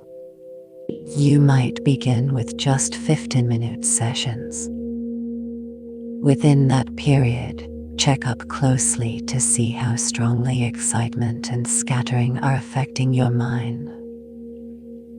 If you are falling prey to either, diminish the length of the session. It is said that when you find and focus on your object, the mind has a certain power to it. If you totally lose the object, when your mind refocuses, it has somewhat less power. If you lose the object twice, the mind has still less power. If you lose it a third time, it is said that you might as well give up, end that session, wait a while and start again. Here is the situation. You are sitting in meditation and you hear some abrupt sound. It punches a hole in your awareness and you lose the object. A second sound punches two holes. A third sound punches another hole and your awareness is leaking all over the place. Now, it is better to stop and pick it up again when you can bring back the full strength of your meditation. The point here is to cultivate a high quality of awareness, to try to extend the duration of that high quality, and to avoid sitting around with a muddled awareness for a very long time. When you begin, of course, you will find that there is a tendency to fall prey frequently to both excitement and laxity. If you sit in meditation and continuously succumb to these faults, you are not cultivating a faultless approach to concentration. Understanding that arises from reflectional of the teachings here are important. There is nothing superfluous.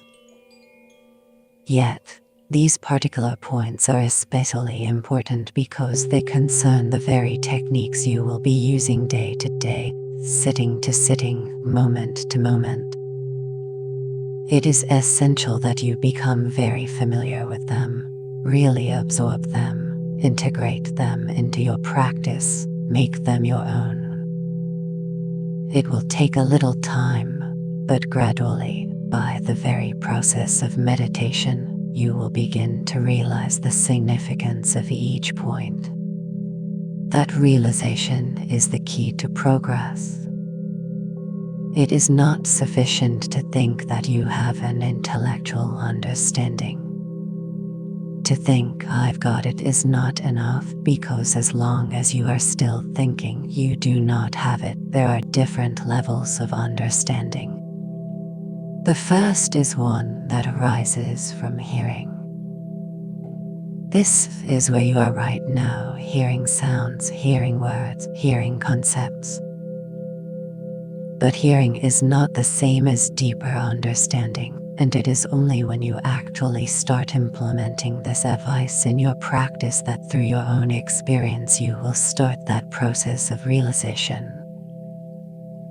Only then will you start recognizing, oh, this is what that meant. At that point, there rises a deeper level of understanding known as understanding that arises from reflection, questions, and answers. How can one develop greater clarity without yielding to scattering, tensing up the mind, and giving rise to stress? As one is cultivating stability, one should be especially on guard for the arising of laxity. For the development of clarity, the mind needs to be elated, roused. This can be done by means of reflecting on uplifting subjects, the fully endowed human life, the benefits of Shamatha, and the like. As you set forth in the meditation, you must alternate the emphases in the practice. Being on guard for the arising of laxity and watching carefully the state of your clarity, and being on guard against excitement or scattering, and checking on the strength of your stability. So, at first you are emphasizing one, then the other, and no one, but you can determine what the suitable level of awareness is. When you are developing the strength of clarity, there is a tendency for excitement to rise. If you feel it rising, taper off a bit on the clarity side. Likewise, when you are going for stability, you are prone to laxity rising. When you see that happening, then you want to uplift the mind. What you want is to balance right in the middle. The middle is something that can only be sought out by means of your own experience. Essentially, we find ourselves in the predicament of Kendragaman, who wrote a verse that can be paraphrased.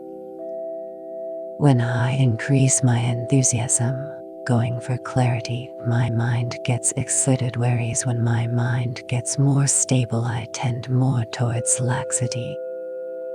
I find it very hard to find that middle ground. What you do is gradually seek out that middle path by means of your own experience. The more you practice, the more experience you acquire, and the more clarity you gain as to how to develop your practice. One thing to remember as you enter the first stages of practice is that at the outset there tends to be a strong urge to get better clarity fast. Don't go for it. Be satisfied with a rather poor quality of clarity and really go for stability. The appropriate process is to start by trying to establish stability in a very gradual and gentle way. Upon that basis, clarity can then be developed. In the early stages of your practice, it may be that clarity is surprisingly good. Because the mind is so prone to attachment and excitement, you may feel the irresistible urge to go for even more clarity. It's a trap. If you follow that route, the clarity will become an obstacle. Therefore, first of all, emphasize stability. If the object is very clearly appearing, doesn't this imply that there is already strength of clarity in terms of your mode of apprehending the objective? In this case, it is said that when subtle laxity occurs, there is clarity of the object, not as clear as you would see it with your eyes, but still quite clear. It is because there isn't the strength of clarity in the mode of apprehension that subtle laxity is present. Don't be complacent too soon. Even though it seems quite clear, you must make sure that subjective rather than objective clarity is the cause of its vividness. Q. What about the duration of a session? Must it be only 15 minutes, or can it be longer?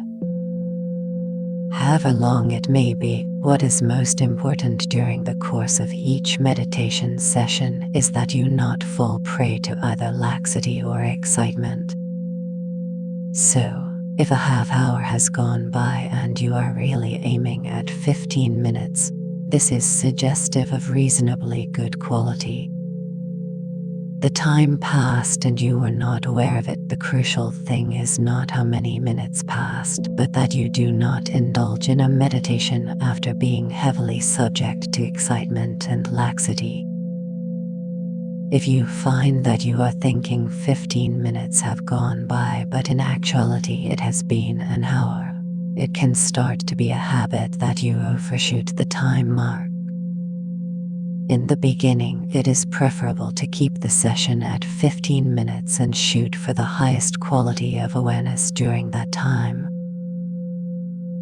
It is said that if you develop a strong resolve to stop at 15 minutes, even in the midst of stability, you will have a subconscious alarm clock that will just go off and bring you out of it. There is a story of two men on their way from Kham to Lhasa. One was a strong meditator. Every morning he would meditate while the other cooked breakfast. When his companion called out, "Tea is on," the meditator would break off his session. This went on until the companion grew tired of the meditator's laziness. One day, instead of saying, "Tea is on," he ate his own breakfast, left the meditator on the trail, and continued the journey all by himself. Arriving in Lhasa after several days, he went to see Vibhanka, who inquired about the meditator's whereabouts. Learning that he was still sitting out there on the trail, Vibhanka told the traveler to return immediately and arouse the meditator from his state of concentration. The man retraced his steps back up the trail and found the meditator still sitting in concentration, just as he had left him days before. At that point he made breakfast and called out, "Tea is on." Hearing him, the meditator rose, ate his breakfast, and the two of them went on to Lhasa. The meditator had great stability but not much discipline. In a very specific way, he was lazy, just as his companion thought he was. The truth of the matter is that the force of anticipation, determination, and resolve are very effective, and you can pretty much determine the length of your own sessions even without an alarm clock. This is true in sleep as well as in meditation. If you really set the resolve, you probably can do it. Could you elaborate a little bit about distractions punching holes in your meditation? You hear a sound and that takes your mind away from the object. If a thought comes up, that too takes your mind away from the object. Are you saying that we should end a session anytime our mind conceptualizes more than 3 thoughts? That statement about losing it 3 times really refers to the case when you have quite good stability, when you really are an experienced meditator.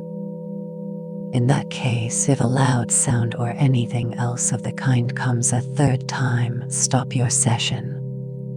At the beginning, the stability is not that great. In that case, rather than counting off 1, 2, 3, and then cutting your meditation short, check the state of your awareness. If it isn't that bad after 3 thoughts or sounds, carry on.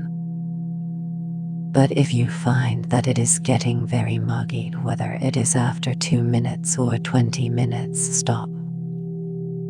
Once you have lost the power of the mind, then there is no point in being insistent and grinding away. Don't be too rigid about the duration of your sessions. If the quality of the mind has diminished before 15 minutes have gone by, then bring the session to a close after just 7 or 8 minutes. 1. the other hand, if the power of the mind is good and strong at the end of a 15-minute session, and you are not really very subject to distraction or laxity, there is no problem in letting it go on a little longer. There is a point when you will extend the designated duration of your sessions, but you don't want to be too hasty about doing that. For example, if you have a morning session in which the quality of the mind is quite good and you let that particular session go on a little bit longer, that is no problem. But that does not necessarily mean that your other sessions in the afternoon or evening are going to be that good. You must not think I've done so well that I can go longer on all of them, or since yesterday was so good it will be that good today and tomorrow. The time to begin thinking about extending the general length of the session to 20 minutes, or whatever limit you have in mind, is when you find that stability is really good session after session. Be in tune with the quality of the mind from session to session, whether you had to end this one at 7 minutes, or let the last one go to 20 minutes. Be flexible. Session by session, let the length be governed by the quality of your awareness. Sometimes I am clear about whether or not I'm losing the object. If I go daydreaming, I know I've lost the object. But there are those times, for instance, when I hear a bell or thoughts come to my mind, and it seems like I am still on the object. I'm aware that a lot of things are going on and I don't know if I am holding two objects at one time or not. This is a very important point that we will be discussing fully a little later, so right now I'll just give a brief answer. First of all, if you are focusing on the object and you hear a sound or a thought rises, and you feel that you are doing two things at once, you can be sure that you are. This is where you must learn to distinguish between gross excitement and subtle excitement. When you are daydreaming, that as gross excitement, the mind has left its object completely and gone elsewhere. In the case of subtle excitement, the mind can be wandering around and at the same time still be focused on the object. It is doing both excitement and laxity are considered to be forms of distraction. With laxity, the mind is distracted inwards, whereas with excitement, the mind is distracted outwards. Other important terms: scattering and lethargy. When you reach the fourth mental state, you won't lose your object completely again. That is because in the fourth mental state one has abandoned gross excitement, which means that in your meditation you are no longer subject to losing your object. But subtle excitement, when you are focusing on the object and yet the mind is a bit distracted, is not abandoned until the eighth mental state. And that is way up there. Does that mean you won't lose the object within a specific session? Or is that just a stage of practice that continues from day to day? Once one has firmly attained the fourth mental state, this entails the abandonment of gross excitement. From that point forward, whenever you are practicing Shamatha, you are not prone to losing the object completely. You still have to be watchful, however. It is possible that you could lose the object if your metabolism is disturbed in some way, by eating bad food or getting too physically active. You are not so free that you can put your feet up and say, I don't have to be concerned with it anymore. You still have to be aware, but it isn't a real problem any longer. In my case, the object is growing bigger. I know it isn't supposed to do that, but there seems to be tremendous tension involved in trying to squeeze it back to size. Is it better at that point to end the session or to persist in trying to reduce it? For the time being, simply start the session, but start it with a certain awareness of that issue. Be clearly aware that it is your mind that is making the object bigger. It is not anything from the side of the object. The image is not doing it, you are doing it. Try to meditate in such a way that you have the proper image and bring the session to a close when the image begins to grow in size. It's no big problem if some of your sessions are only 3 or 4 minutes long. Most important is quality cue.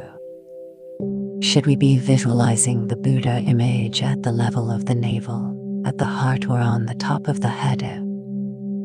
According to tradition, if one visualizes the object higher, one will thereby be prone to the arising of tension as well as excitement. For that reason, it is generally suggested that you visualize it lower to prevent it from rising or growing for a couple of days. Visualize the Buddha image as being very heavy. Another possibility for keeping the energies down is to imagine yourself with a heavy double-crossed Vajra on the top of your head. That can be done when you are subject to strong excitement or when energy is starting to rise.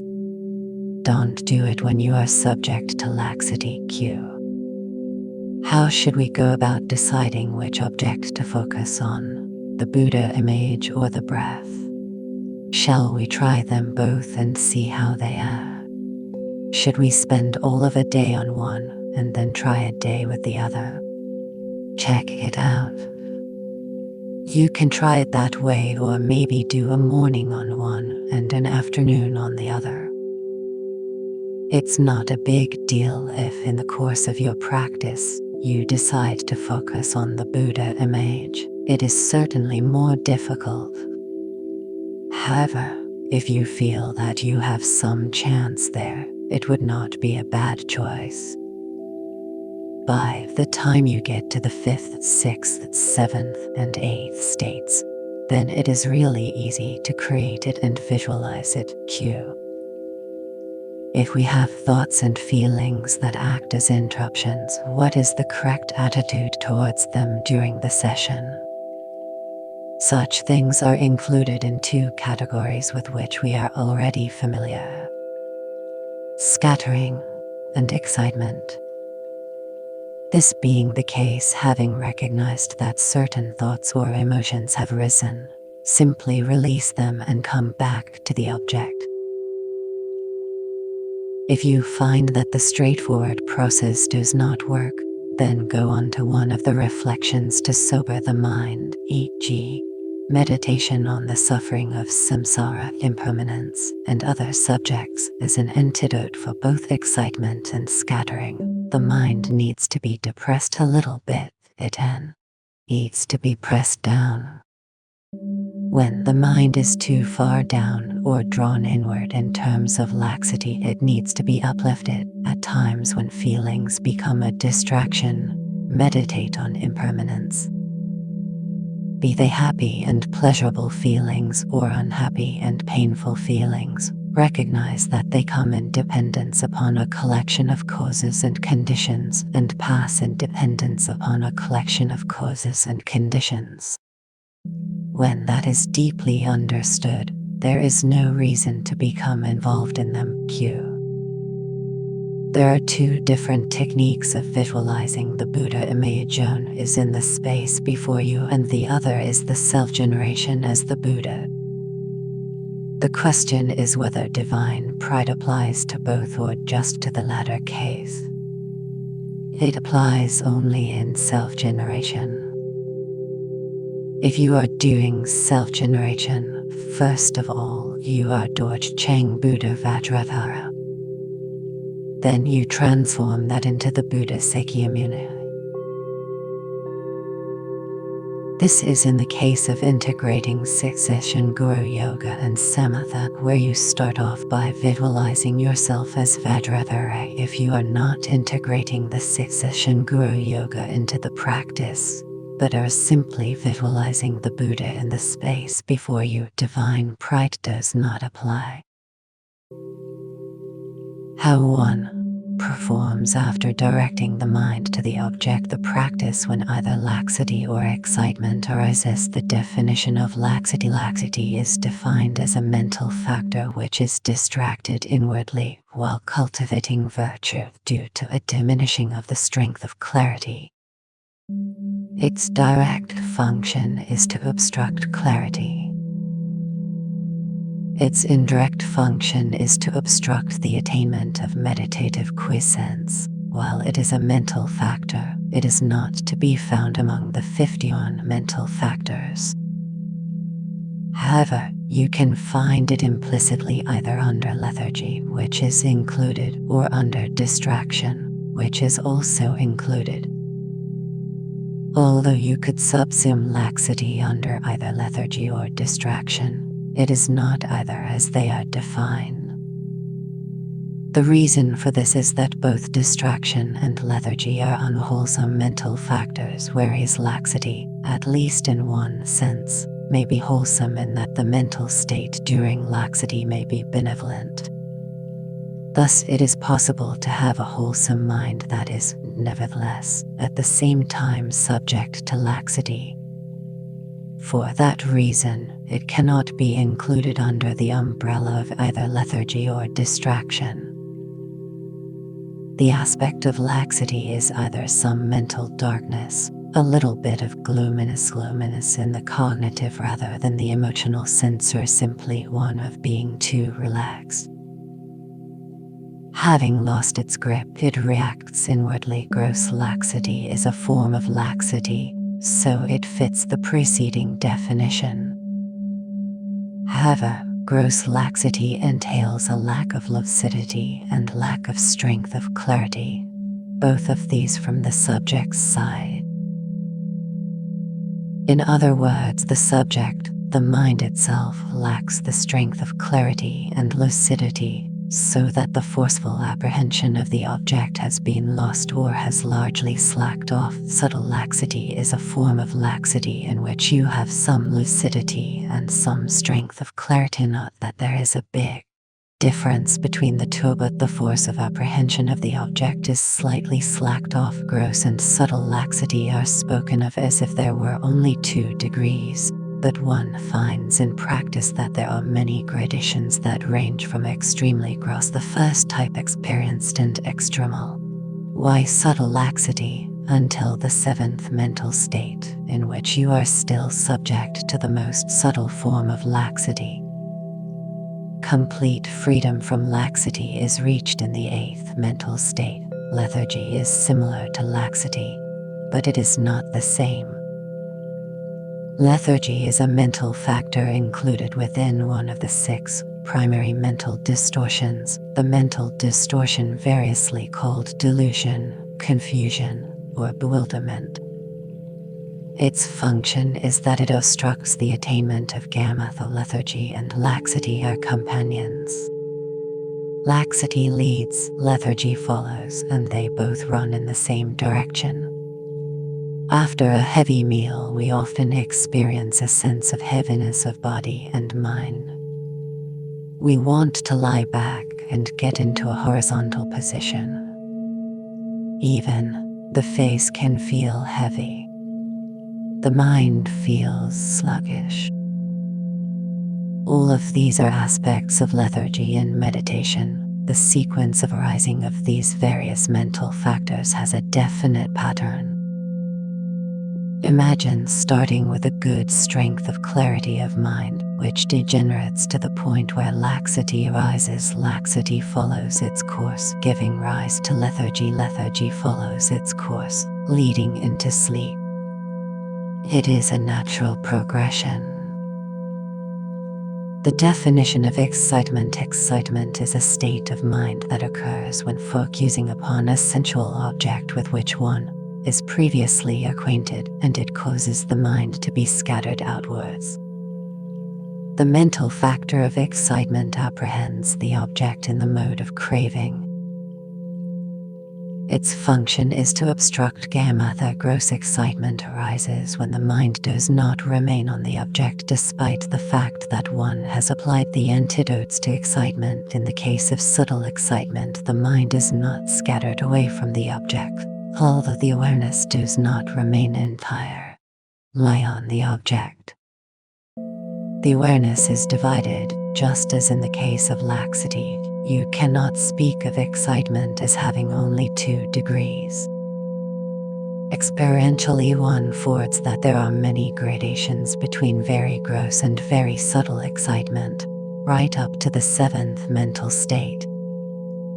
At this point, there remains only the most subtle excitement, and that is abandoned upon the attainment of the 8th mental state. Scattering is a mental factor that is similar to excitement. Yet there are distinctions between the two. Excitement, by its very definition, is something that draws attention away from the object of meditation by the force of attachment, craving, and lust. Scattering also draws the attention away from the object, but it is not necessarily propelled by attachment. It may be propelled by some virtuous topic or may be conjoined with some other mental distortion. Apart from attachment, among the 20 secondary mental distortions, remove excitement and you are left with 19, all of which are various forms of scattering. Scattering conjoined with pride, with anger, jealousy, laziness, and many others. In addition, if thoughts of bodhisattva, meditation on emptiness, thoughts of developing renunciation, or an emergent mind rise during the cultivation of Shamatha, all of those too would be forms of scattering. Cultivating vigilance that recognizes laxity and excitement. It is essential to have an understanding of the definitions of laxity and excitement, and yet mere intellectual understanding is not enough. In addition, one needs to ascertain each mental factor as it arises during meditation.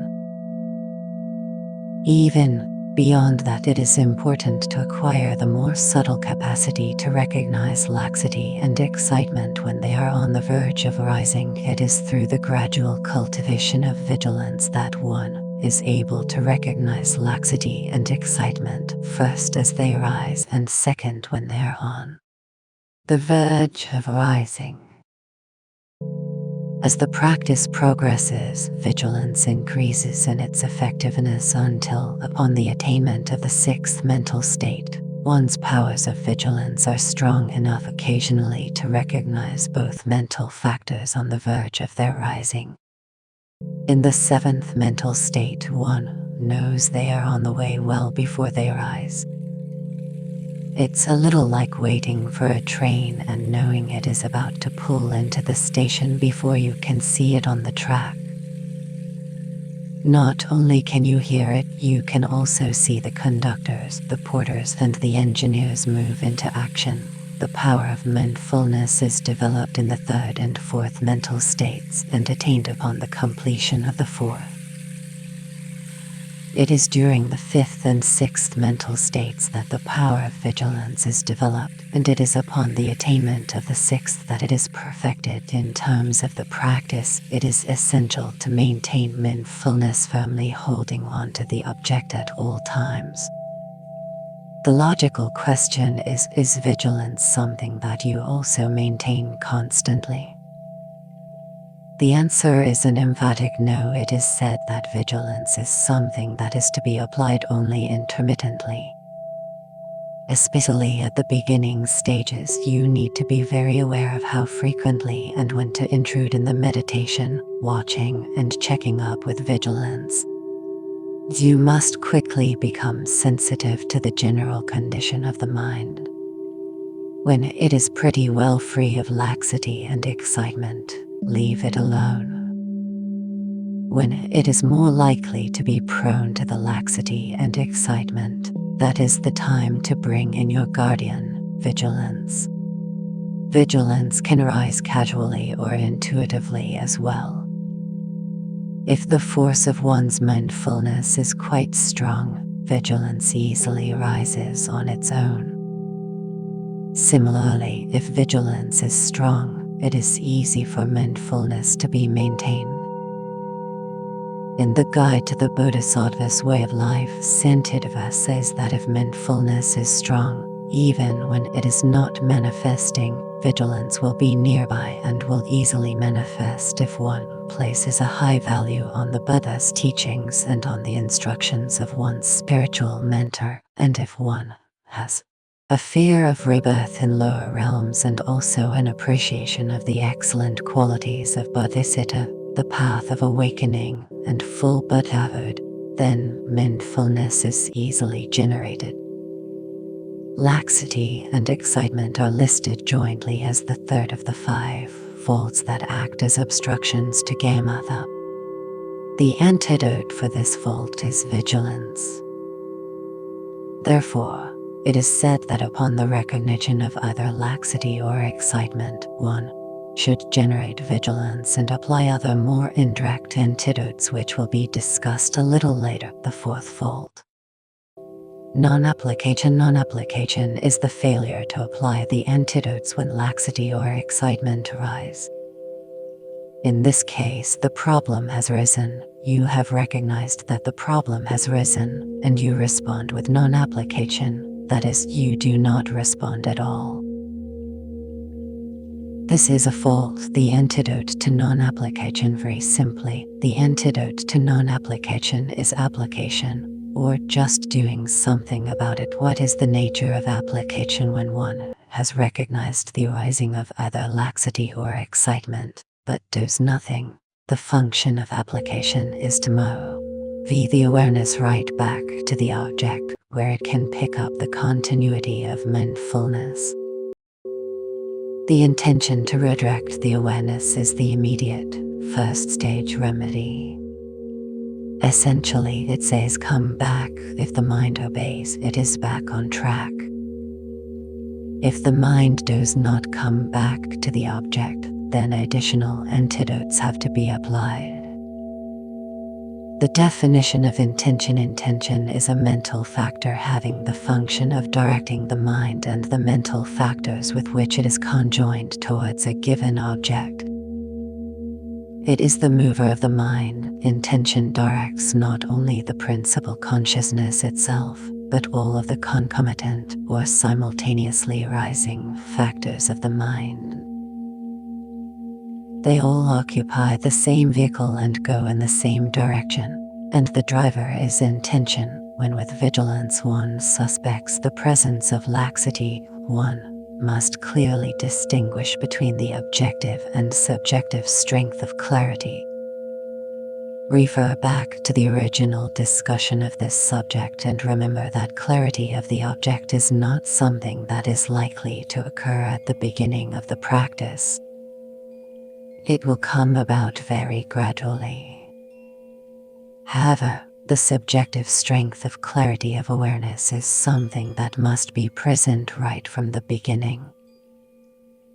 If one fails to make that distinction, it will be hard, if not impossible, to develop stability. This point cannot be emphasized too strongly. First, concentrate on stability. When stability is fairly good, not very good, just pretty good, then slowly shift the emphasis to the strength of clarity of the apprehending mind. If you have no stability and try to make the shift with nothing but sheer determination, because that's what it boils down to, you will destroy the possibility of getting any stability at all. Please hold this very, very firmly in your mind. Don't lose it. And when you sit down to meditate, apply it additional remedies for laxity when the mind has wandered off due to laxity and intention does not bring it back to the object of meditation. You must temporarily set the object aside and do something else. You might begin by visualizing your body filled with light. Another way to counteract laxity is to broaden your mind, cheer it up, give it more space, uplift the spirit. It is important to apply this technique by focusing upon wholesome objects, not something that merely stimulates your mental distortions. Wholesome objects could be the excellent qualities of fully awakened beings, demonstrations of kindness of the fully awakened beings, the benefits of bodhisattva, the value and rarity of a fully endowed human life, or the qualities of one's spiritual mentor. It is better not to interrupt the meditation for an extensive analytical meditation. In order to avoid that necessity, it is helpful to have a little nugget of something to think about, not very elaborate, but something that takes the essence of the subject. Use this to uplift your mind. If you have difficulty finding the right nugget, consult your mentor and ask him to help you come up with something concise. It is my impression that Westerners are not too interested in meditating on suffering. On first impression, it is a practice that seems depressing. The trouble is that when one does not meditate on suffering but looks only for happy things to think about later, when it comes time to contemplate the kindness of the Buddha or the benefits of bodhisattva, these topics do not have much power. As one meditates on the excellent qualities of the Buddha, the Dharma and the Sangha, one finds joy in them because they are so effective in eradicating suffering. If suffering is not an issue, they are just a waste of time in using this meditative remedy. Don't expect immediate results. They may appear, but don't expect them. Nevertheless, when you are confronted by the repeated arising of laxity, continue to meditate on uplifting subjects. You may not feel the effect in the next meditation, but very likely the next day you will feel it. Other remedies to laxity relate more to physical conditions. Stay cool. If you find heat is making you sluggish, you might want to wear lighter clothes or increase the ventilation in your room. Another remedy is diet.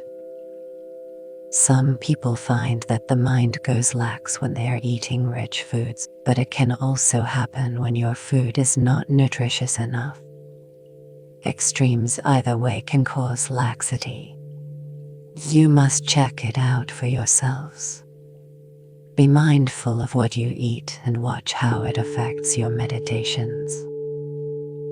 It is also said that it can be of benefit to gaze out over a distant horizon, something far away. Look at the sky. Look at light, anything that is bright. Make sure that your room is bright, that you do not sit in gloom. Be certain to shower often enough. If you do not bathe frequently enough, it can give rise to laxity, not to mention complaints from your fellow meditators. There are limits, of course. If you find yourself getting drowsy, you shouldn't spend all your time in the shower. There are gentle and forceful means for dispelling laxity. 1. Forceful means is to follow the practical guidance from Padampa Sanghi. You visualize your mind as a little sphere of radiant white light at your heart. Then, with a forceful exhalation from the diaphragm, very vigorously send it right up through the central channel and out through the crown of your head. As you do this, say the word Pat.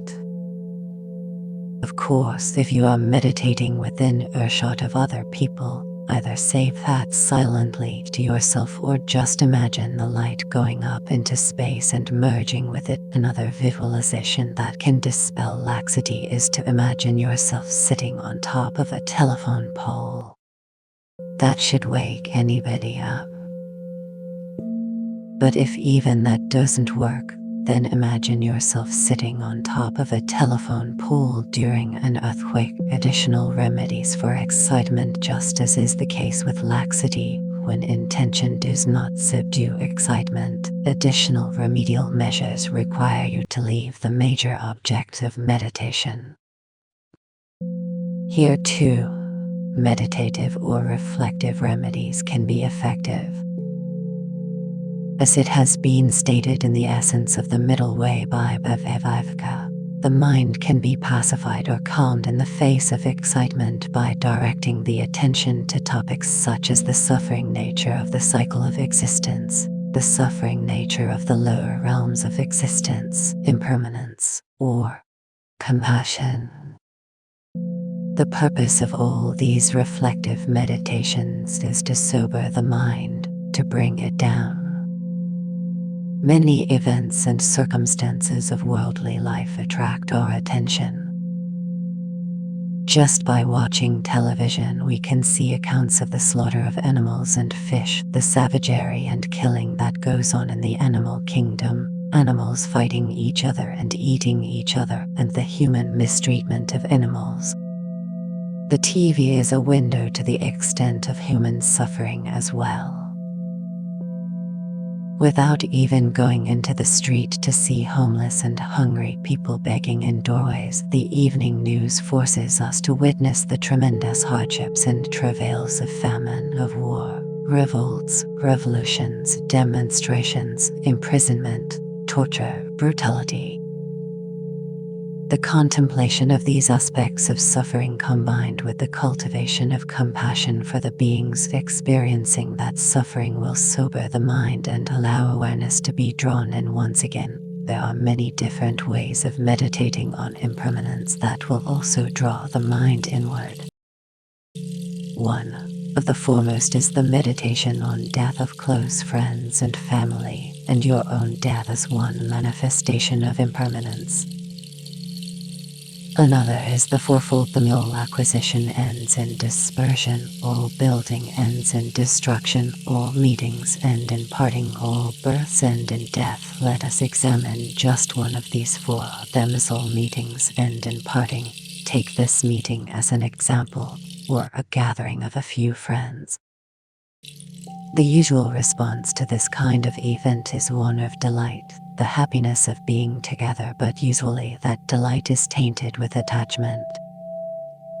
If, on the other hand, we look at this same event with wisdom and intelligence, we will recognize that in the simple event of gathering, the cause for parting is simultaneously born. Separation does not have to wait for another cause to arise. The cause is already there and parting is inevitable. This being the case, if we look at the gathering in its fullness, we realize that it is not a cause for rejoicing, attachment, or excitement, neither is it a cause for remorse or unhappiness. We simply see it as it is in its entirety. Armed with that insight of wisdom, one realizes that all births end in death. There is absolutely no question that all of the participants of the gathering are going to die. This obviously includes the inevitability that they are going to be separated. That does not require any further logical analysis. This clear insight will act as an antidote for the attachment delight rising from gathering, as well as the aversion unhappiness that comes in the face of parting. The antidote to attachment and aversion is to see the whole picture with clarity and wisdom. Another antidote to attachment is simply to focus on change, not impermanence, just gross change. See the various events of this world and recognize that they have risen from causes that are at this very moment in the process of change, and moreover that the process of change must and will continue. As it is for the things around us, so it is for the planet as a whole. It too grows and is in a continual process of change. Focusing on that change dissolves attachment, which derives from viewing phenomena in their static or immutable aspect. In a guide to the Bodhisattva's way of life, Santideva states that every person is an ever-changing sequence of events, that other people are ever-changing series of events. Then he asks, how can one phenomenon that is in a continual state of change be attached to another phenomenon that is also in a continual state of change? That and many other antidotes to attachment can be found in the 8th chapter of that text. The first chapter discusses the benefits of bodhicitta quite elaborately. The latter part of the 3rd chapter goes into the many ways to view impermanence. It is a good guidebook for meditative remedies to laxity and excitement if you find that the reflective meditations are swiftly helpful in subduing scattering and excitement. Immediately return to the object of meditation. However, just as in the case of meditations designed to counteract laxity, you should not expect them to be immediately effective. Be patient with them. Give them some time. Spend some time in these reflective meditations at your leisure or just before you go to bed at night. Become more accustomed to them and you will very likely find that the excitement and scattering will diminish the following day. The more you become familiar with reflective meditations, the more benefit they will bring to your practice. There are physical antidotes to excitement as well. You might try wearing warmer clothes or make your room darker by dimming the light. Increase the oil and fat content of your diet. This will help counteract excitement, but don't overdo it or you might find yourself getting very sleepy. As a forceful method for counteracting excitement, Padma Sanghi's advice is to visualize your mind as a small sphere of darkness at your heart, to send that out of your body through the L or orifice of your own choice and to see it dissolve into the ground. If you repeat the process a few times, it should help. If your object of samatha is not breath awareness but the Buddha image or anything else, counting breaths can immediately help to counteract strong excitement and scattering. However, while focusing elsewhere is like a good band-aid of short-term benefit for overcoming excitement in the long run, the reflective meditations are the most effective. Recognizing the causes of laxity and excitement, it can be said that failing to restrain the sense doors acts as a cause for both laxity and excitement. If, for example, you become attached to visual form, you can exhaust yourself.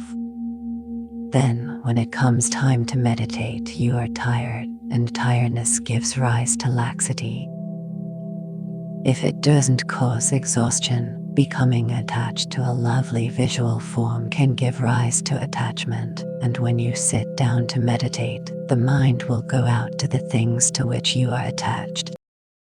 The same is true for all the other senses: sound, taste, smell, touch. Lust and sexual fantasy will also exhaust your faculties and lead to laxity. Diet is something you have to experiment with. Too much food generally leads to laxity, but in some cases it can lead to excitement as well. Too little food generally leads to excitement, but the opposite possibility also exists. If one has a tendency to develop tension or subtle energy disturbances, it is likely that excitement will rise. If one does not have tendencies toward tension, the danger will be laxity. Your own experience will let you know what you must do. A Tibetan proverb says that one should fill 1/3 of the stomach with food, 1/3 with water, and 1/3 should be left empty for the movement of energy. That can be difficult if one is strictly following the monastic rule which prohibits eating after noon. The tendency is to gorge at lunch, to feel stuffed most of the afternoon, to be empty and hungry at night, and to be famished in the morning. One of the antidotes to excitement is meditation on a subject that depresses the mind. Reflecting on mind-depressing subjects when excitement is not prevalent can be a cause of laxity, just as a generally gloomy attitude can. It is also said that perseverance in association with laziness can cause either laxity or excitement. What exactly does that mean?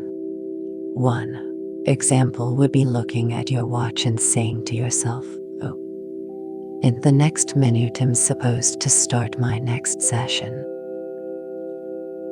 I don't really want to, but I guess I should." If you start out under those conditions, it won't be long before laxity or excitement has you in its grasp. The failure to cultivate vigilance can cause laxity as well, so it is very important to be working on that between sessions.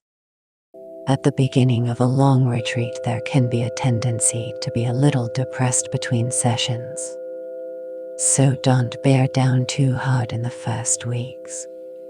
Give yourself some space. After a month or so, you can start to enhance your vigilance and have tighter discipline between sessions, to be close on guard for the arising of anger and attachment towards the various sense fields. It is also important not to enter the retreat with too high a flame of enthusiasm, for this can lead to a state of excitement followed by exhaustion. Then, later on, the tendency to give up or procrastinate might rise. You might begin to think, "Well, I won't do it this time. I'll just wait until the next retreat." There's bound to be one someday.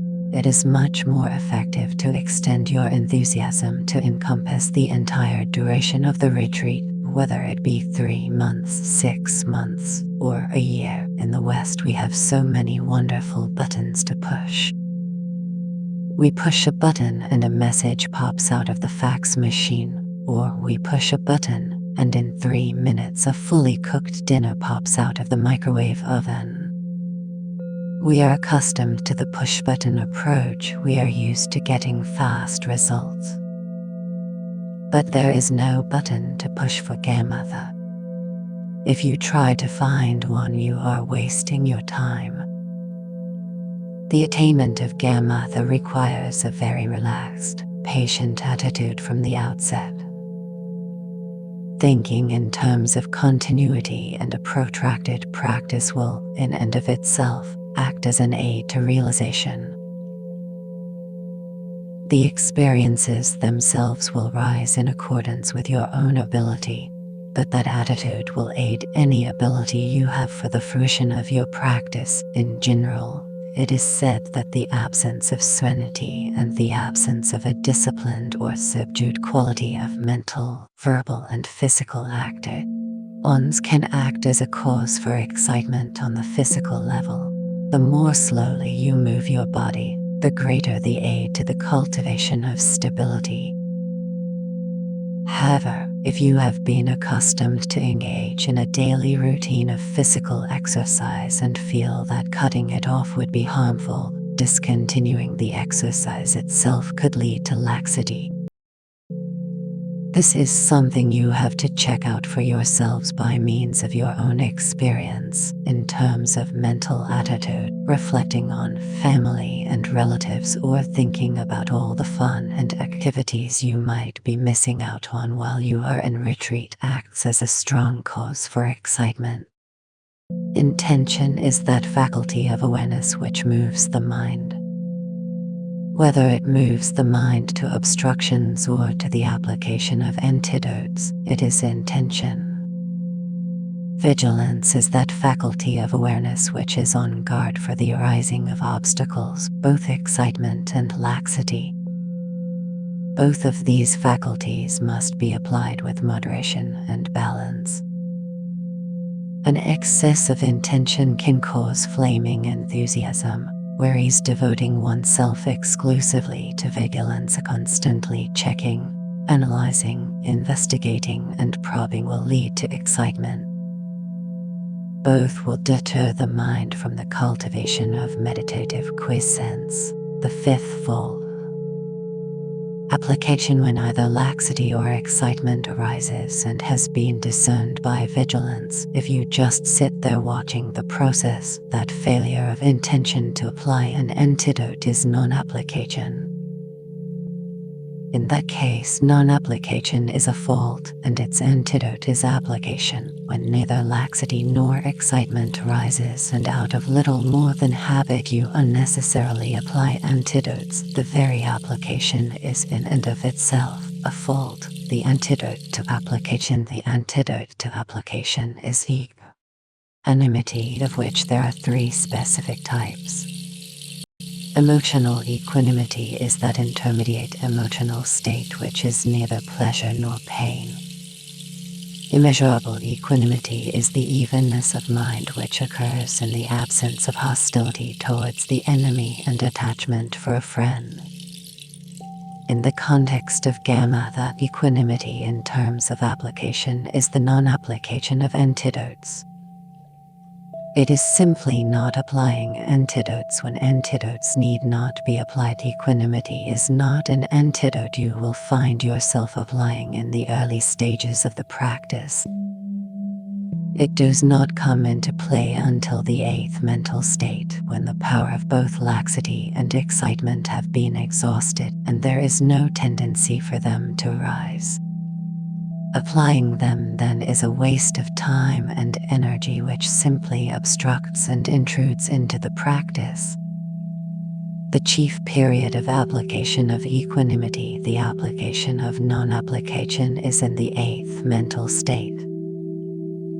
At this point, it entails the release of the antidotes to laxity and excitement, which are no longer bubbling up. A brief summary of the 5 faults and 8 antidotes from Tsongkhapa's great exposition of the stages of the path as one first begins the practice. The first fault is laziness. 1. Does not apply oneself to concentration. 1. Does not meditate. To overcome laziness, apply the 4 antidotes.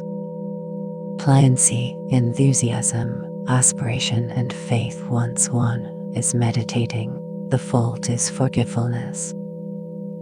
The meditator forgets the object of meditation and does not maintain concentration.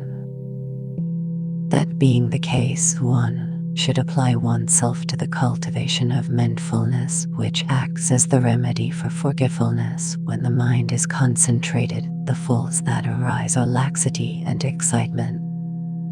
When the mind is subject to these faults, it is said to be dysfunctional or unserviceable. To overcome these faults, one should apply the antidote of vigilance when laxity and excitement continue to arise because one is not applying the remedies. The fault is non-application.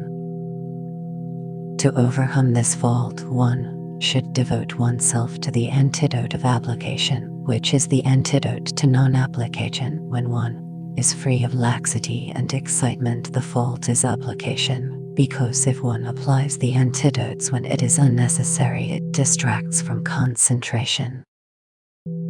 The antidote for application is equanimity, non-application. At the outset of the practice, it is difficult to gain any stability whatsoever on the object of meditation.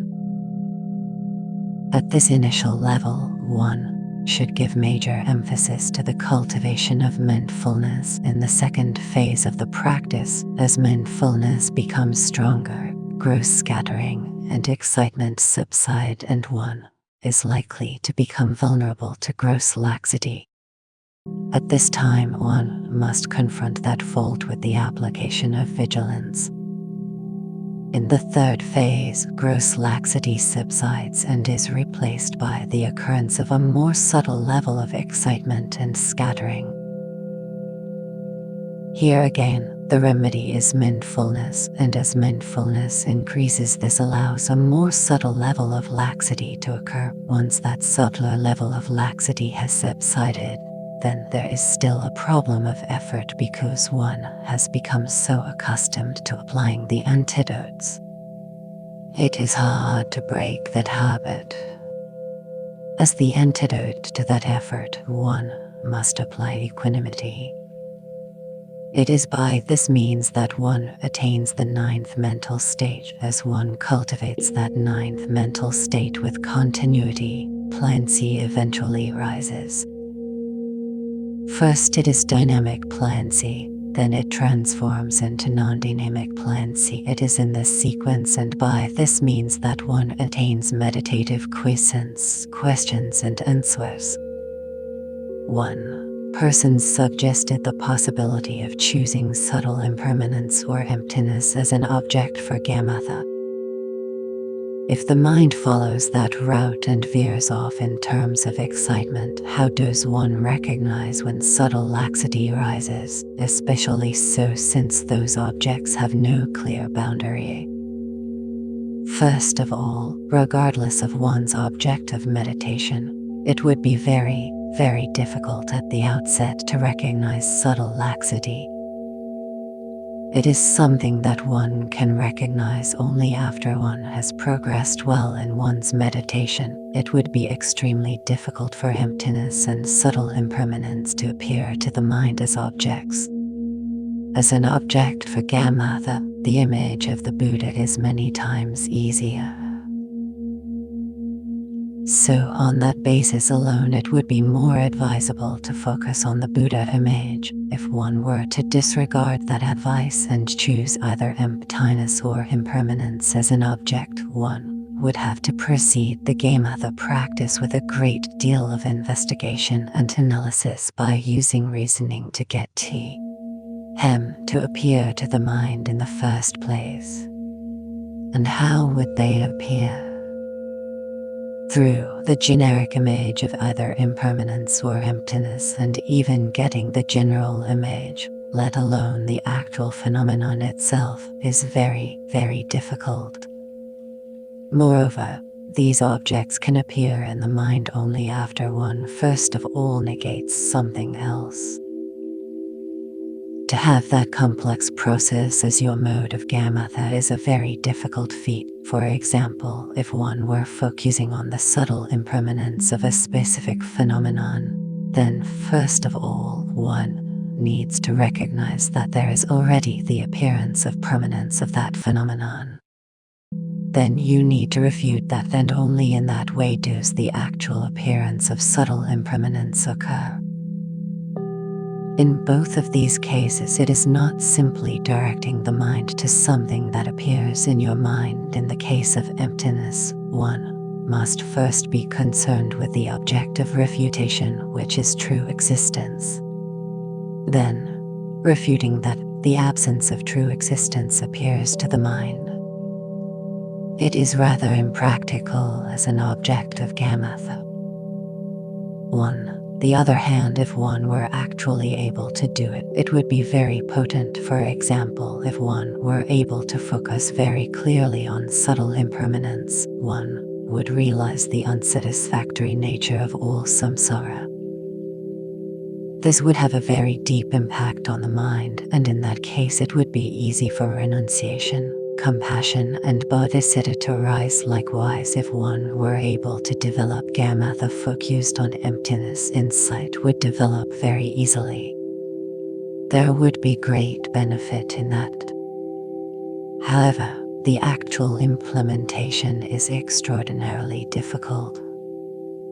It would be enormously difficult to get any stability upon the object at all. It's a little impractical. Could you elaborate a little on the technique of following the breath? Hold the breath in the field of your awareness, follow it down through the inhalation and up through the exhalation. During this first stage you can do the counting of 20 on consecutive breaths, but it is optional. What is not optional? What in fact is essential? is that you allow the breath to be natural. Do not manipulate it in any way. I'll repeat that for emphasis. Count only completely natural breaths. If you force or manipulate the breath, it will bring about a surging of the winds near the heart or other disturbances. The object is to maintain stability on the object of meditation. Don't look at anything else. Simply note the inhalation and exhalation of the breath. Beware of the rhythm of the breathing, but not the interrelated or associated events that are occurring in the process. Once again, it is very important to be checking up again and again throughout the meditations. Be sure that your body, mind, and breath are in a natural state. The likelihood of physical disturbance or wind disorders is much greater if you breathe with too much force or sit in an exaggerated upright and uptight fashion. This is not just a warning for those who use breath as an object of meditation. It is equally important if you are using a Buddha image. There is a very strong tendency not to allow the breath to be natural, to force it, restrain it, or hold it, because what you really want to do is pay attention to the object.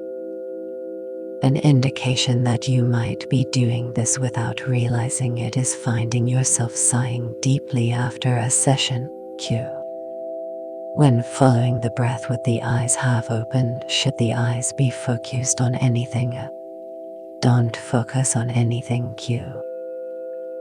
Is there a difference in the quality of the nature of one's attainment as a result of concentrating on the breath at the tip of the nose rather than following the passage of the breath in and out of the lungs, or following the up and down movement of the abdomen? The great treatises, both the Sutras and the Visuddhimagga, a major treatise from the Theravada Buddhist tradition, which are the major sources for the commentaries on which the contemporary tradition is based, suggest a firm and steady approach. First follow the breath up and down, and then move to the nostrils. Whether you are focusing on the Buddha image or the breath, the placement of the object can be a potential problem. There is no certainty that focusing on the breath at the nostrils or the Buddha image at the level of the eyes will cause wind disturbances or headaches, but sometimes it happens. I have known people who had this problem and got rid of it when they moved the image down to the level of the abdomen. Today, there are many teachers who have their students focus on the breath at the nostrils from the start. In fact, there are not many teachers who make you move the attention up and down. The reason for this is that there are not many teachers who are teaching breath awareness as a means for developing samatha. Most are using it for the purpose of Zen or Theravada insight meditation. My best advice is that if you want to free your mind from the qualms of missing something important or causing yourself unnecessary problems, do just what the classic texts say to do. Start by following the breath up and down, and when you have some stability with that, shift to the nostrils. Q. When we have attained some semblance of stability and are using our vigilance to guard against laxity, is it a diminishing of clarity that signals the approach of laxity? Is there any way to predict the approach before an actual loss of clarity? Yes, it is true that the diminishing of clarity signals the approach of laxity. And yes, you can predict its approach, but only through experience. As you continue to engage in the practice, your ability to do that will gradually grow strong. Q. I am confused about the subject-object relationship. There seems to be such a close interdependence between them. I simply cannot see how it would be possible to have the subjective strength of clarity and at the same time have the object unclear. When the mind has great zest arising from attachment or anger, awareness is very clear from its side because it is so turbulent, and yet the object can be unclear. Say you are focusing on the Buddha image with real gusto. It is this enthusiasm that is the source of the strength of your clarity. At the same time, the Buddha you are focusing on is an unfamiliar generic image, so it is fuzzy. As you focus on it longer and longer, the image will become clearer and clearer through the force of familiarization. Let's say you have a tremendous attraction to a particular person. After compulsively thinking about this person day after day, hour after hour, he or she appears extremely vividly in the mind's eye. Take a mother and an only child as an example. If the child dies, the mother's longing for her lost child could be so strong that she may even sense the child right next to her. But it only happens as a result of the mother's strong attachment, her strong sense of loss, and the force of familiarization. If it is the neighbor's child that dies, neither the attachment, the loss, nor the familiarity exists. Q. What size should the mental image of the Buddha be? In general, the smaller the better. If you can do it, the best is the size of a sesame seed. If that's too difficult, the size of a grain of barley would be good. If that's too difficult, try the size of the tip of your thumb, or the size of your fist, or on the outside, about a foot tall. The smaller it is, the more conducive it is for stability. Q. Must the Buddha image be visualized no closer than an arm's length away? I'm nearsighted and I can see objects very clearly at a short distance. It isn't so important to have it that far away. Bringing it closer is all right. The Dalai Lama made a comment in a public lecture in Dharamsala, especially for people accustomed to wearing glasses. He said that wearing them during meditation as well will make your visualizations clearer. Traditionally speaking, is a student usually required to complete the ordinary and extraordinary preliminaries before engaging in intensive Shamatha practice, and if so, why?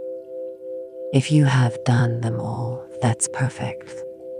It's wonderful.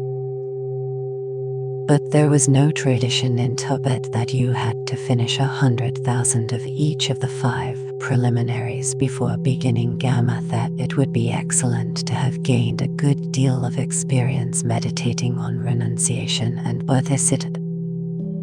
The critical point is for one, to develop a true sense of them both. If renunciation is the motivation for one's practice of Shamatha, that is a cause for the attainment of liberation. If one has developed a true sense of bodhisattva, then the practice acts as a cause for full enlightenment. Even if one has not gained some actual experience of authentic renunciation or bodhisattva prior to Shamatha, if one attains Shamatha, one can apply one's Shamatha to the cultivation of those two, and thereby can make Shamatha itself a cause for liberation or full awakening. In any case, at the beginning of every session, it is important to cultivate bodhisattva according to one's ability. Q. You have suggested that we think of light when we go to sleep at night. If we are having a problem with excitement, should we not think of light when we go to bed? The practice could increase excitement somewhat if you are very strongly inclined in that direction. At the same time, there is a great deal of benefit to be derived by visualizing light at the time of sleep. You should check it out for yourself. If you find a causal relationship between thinking of light before going to sleep and greater excitement during the day, you will know what to do. Q. Could you discuss the etymology of Shamatha and Shamatha and show how they are related to each other? In this context, the Sanskrit word Shamatha translates in Tibetan as Tingjdzin and means concentration. The Sanskrit word Shamatha translates in Tibetan as Shainas. The word Shai literally means quiescence. Gnas pronounced ne means state or to abide. Because the mind has been quieted in terms of distraction and abides in a state of single-pointedness upon its object, this state is called meditative quiescence. Now, let's talk about the relationship between Shamatha and Shamatha. First of all, we all have to recognize that we already have Shamatha. It is concentration, and we are all able to concentrate to some extent. We don't really have Shamatha, at least presumably we don't. However, as we cultivate pliancy and our concentration is empowered by it, that concentration takes on the form of meditative quiescence. So, meditative quiescence, or Shamatha, is concentration that is qualified by mental and physical pliancy. All forms of great concentration are not Shamatha. There is also the Shamatha of insight, or Vivekjnana. The two are related but not the same. Shamatha has the function of single-pointedly concentrating upon its object. While it is single-pointedly focused there, the function of insight is to probe the object in order to acquire greater clarity. Q. In Tibetan, is there any standard dedication of merits specifically for the attainment of Shamatha? By this merit may I swiftly bring to culmination the experience of Shamatha. Having done so, may I bring every sentient being without exception to that state. Bear in mind, however, that the experience of Shamatha is not brought to culmination until you are a Buddha. So, you might include in that state everything from Shamatha all the way to full awakening. Q. When following the breath, there are periods of tranquility and happiness. This seems to happen when there is more stability and especially clarity. Are these periods the fruits of meditation, or are they a subtle form of scattering? The happiness and tranquility that arise in the course of meditation are indeed fruits of the meditation. They are not scattering in and of themselves. However, when they rise, you should respond to them with equanimity. If you identify with them, get attached to them, get hung up on them, then they become a great disadvantage which will obstruct and disintegrate the stability that has risen, and this will lead to other obstacles. When you are practicing properly, joy rises naturally, spontaneously, without ill effort. Do nothing at all and it will remain. When you take special notice of the joy, it retreats. When you think, oh boy, let's have more of that, you might as well kiss it goodbye. It's a little like playing with a cat. When you are just walking around, the cat follows you. When you stop, turn around and say, here, kitty, kitty, kitty, that's exactly when the cat goes away. So, do not identify with happiness. Simply continue your meditation and stability will follow you. Q. If we have learned the channel exercises of the 6 yugas of Narapa, would they be good for this practice too? If you want to do them on rare occasions just for the sake of not forgetting them, it would be all right, but do not maintain this as another practice. It will just scatter the mind. It is helpful to avoid any superfluous activities in this practice, anything that does not directly relate to the attainment of Shamatha. Even something as innocuous as collecting wood, even doing that will obscure the mind. Also, if you are writing between sessions, this will cast a veil of obscuration on the mind. If you have done it today, the mind will be somewhat obscured tomorrow. There is a way of using the 6 yugas of Narapa as an actual technique for Shamatha practice. But then you are not doing Shamatha, and that is your Shamatha practice. Specifically, it is done by focusing on a certain visualization at the navel energy center. That becomes the object of meditation. In addition, you need to identify yourself with that visualized object. It is not something you look down at from above. Could you give some guidelines for how to set the mind immediately upon awakening, while still in bed, for making the transition into the first moments of consciousness?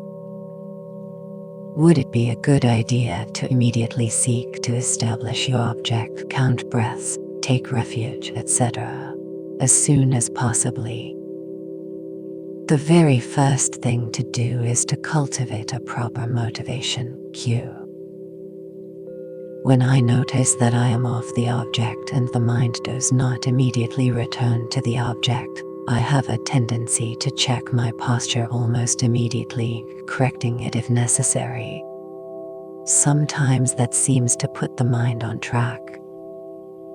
If not, then I try to identify either laxity or excitement and continue.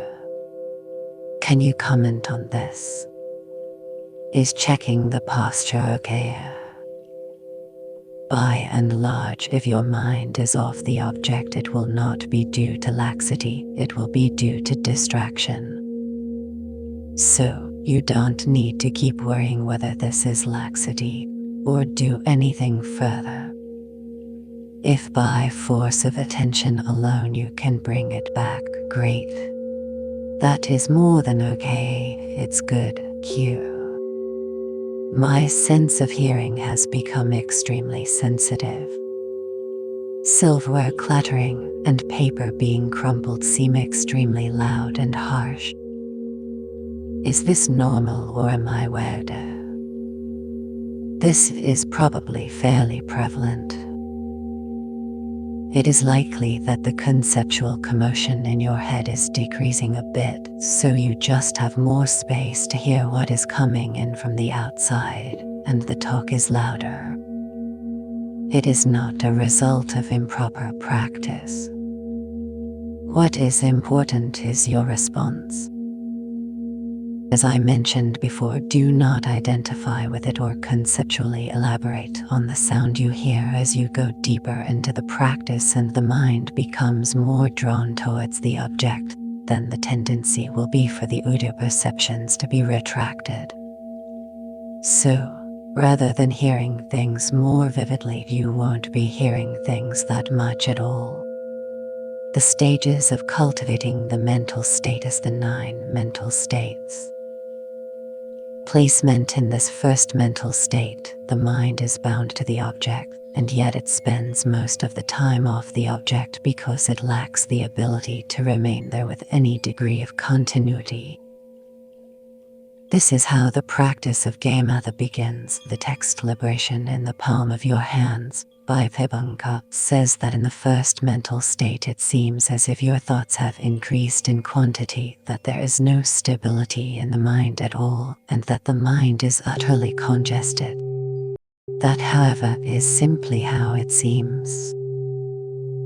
In fact, the conceptualizations have not increased in quantity, but rather you are simply now becoming more aware of them. Before you begin Shamatha practice, you may not pay much attention to the density of your thoughts, so you simply don't notice how many there are. It may appear as if your thoughts are more congested than before, but in reality your ability to notice is simply becoming more acute. It is like moving in traffic in a downtown street. If you are not paying much attention, it may not seem like there are a lot of cars. If you start looking out the window and really paying attention, you see that there are a lot of them. I have found that in 10 minutes about 200 cars pass me in downtown Seattle. That's how I spend my time in the car, counting other cars. So, your thoughts have not increased, even though it may appear that they have. You have simply begun to recognize their existence and their volume. Continual placement as the distractions begin to decrease. There are very brief periods of continuity of placement. So, whereas in the first mental state there is hardly any continuity of awareness at all, in the second there are occasional rest periods from the onslaught of compulsive conceptualization. The mind divides its time between the object and distraction. Patch-like placement. In the previous two stages, you have been overwhelmed by the occurrence of scattering and excitement.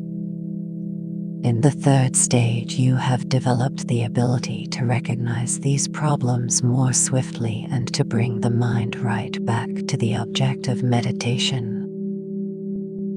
It is called patch-like placement because the mind wanders off the object. You recognize its wandering and patch up the meditation process by gently returning to the object. In the third mental state, the mind is usually on the object. Close placement. Prior to this point, there is a sense of separation of the meditating mind from the object of meditation. On this new level, the mind is drawn inward. The turning inward is given the name intelligence, and it is said that now intelligence increases. The sense of separation begins to dissolve, stabilizing the inward flow of mind. The Indian Pundit Kamalasala writes that the mind is placed upon the object by effort, that is, the mind is not being drawn totally away from the object by distractions. According to both Arya Zinga and Tsongkhapa, the mind is non-distracted right from the outset of the session. Vibhanga says that in the fourth mental state, one has completely overcome gross excitement, so it is impossible for one to lose the object. Subduing at this point, the continuity of awareness of the object is maintained. You are able to recognize naturally the excellence of concentration and abide in that state. You must now subdue gross laxity, which is still very much a problem. As that process of subjugation begins, a subtle level of excitement arises.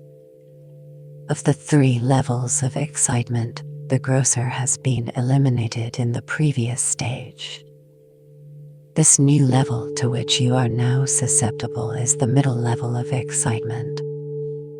Pacifying at the previous level, you naturally see the excellence of concentration. Here in the sixth, you naturally see the faults of distraction. Excitement still occurs, that is, the middle level of excitement.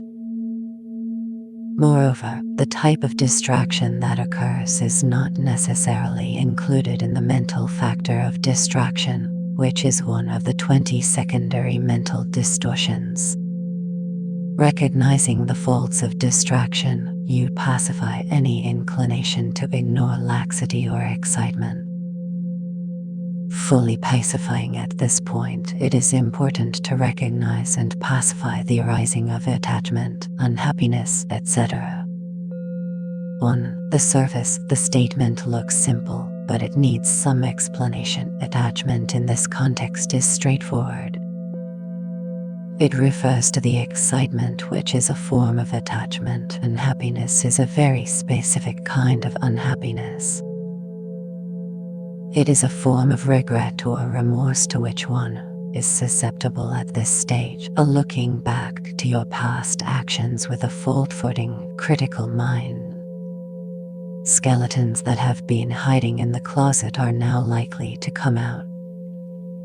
You may look back at opportunities you let pass by, or thoughtless things you did that might have been done differently. Often, there is a tendency to get attached to the regret, and that attachment acts as an obstacle to increasing stability. What you must remember at this moment is that the past cannot be altered, that this regret is simply another form of distraction. 1. Should recognize and pacify all the other types of distraction, all forms of agitation that may be motivated either by unwholesome factors like anger, jealousy, and pride, or by wholesome mental factors such as compassion. To recognize their occurrence does not mean so much their actual occurrence in the conscious mind, but rather to recognize their readiness to rise. The grosser levels may be eradicated at this point, but you also have to be sensitive to their tendency to rise. Now you will have the capacity to pacify these various obstacles even before they arise because your awareness is so clear. You will be able to avert them as they are on the verge of appearing in the consciousness.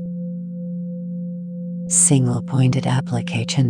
The mind of the individual who is striving to restrain laxity and excitement with continuity of effort naturally goes to the object without any obstruction or interference by laxity and excitement.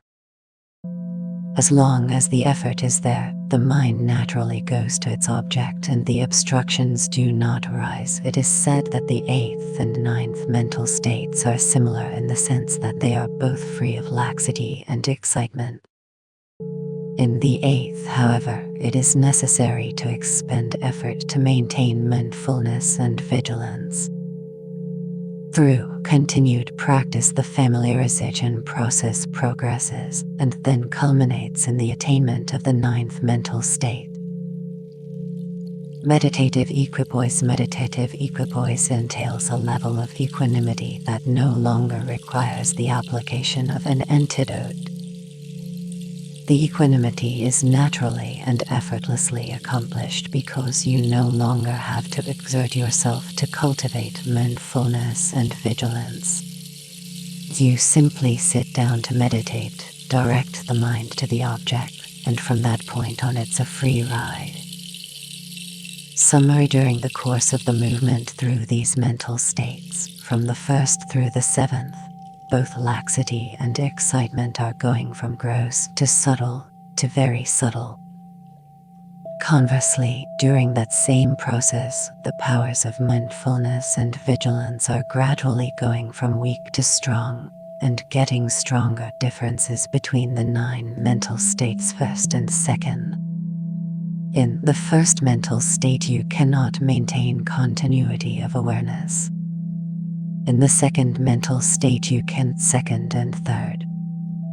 The distinction here is a matter of the duration of continuity.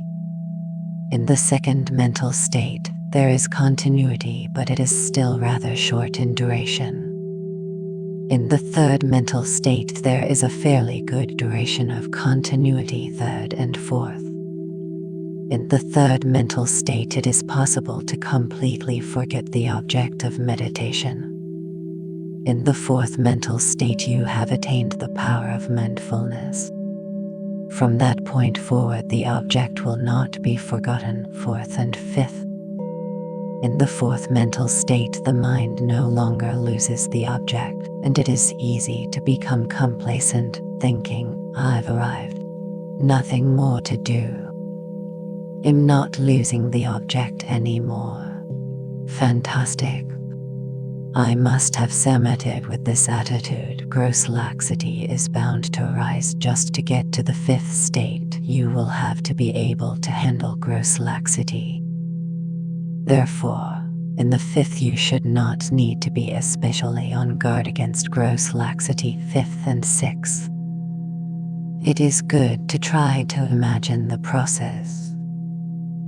By the time you have reached the fifth mental state, you have done a pretty good job of counteracting gross laxity.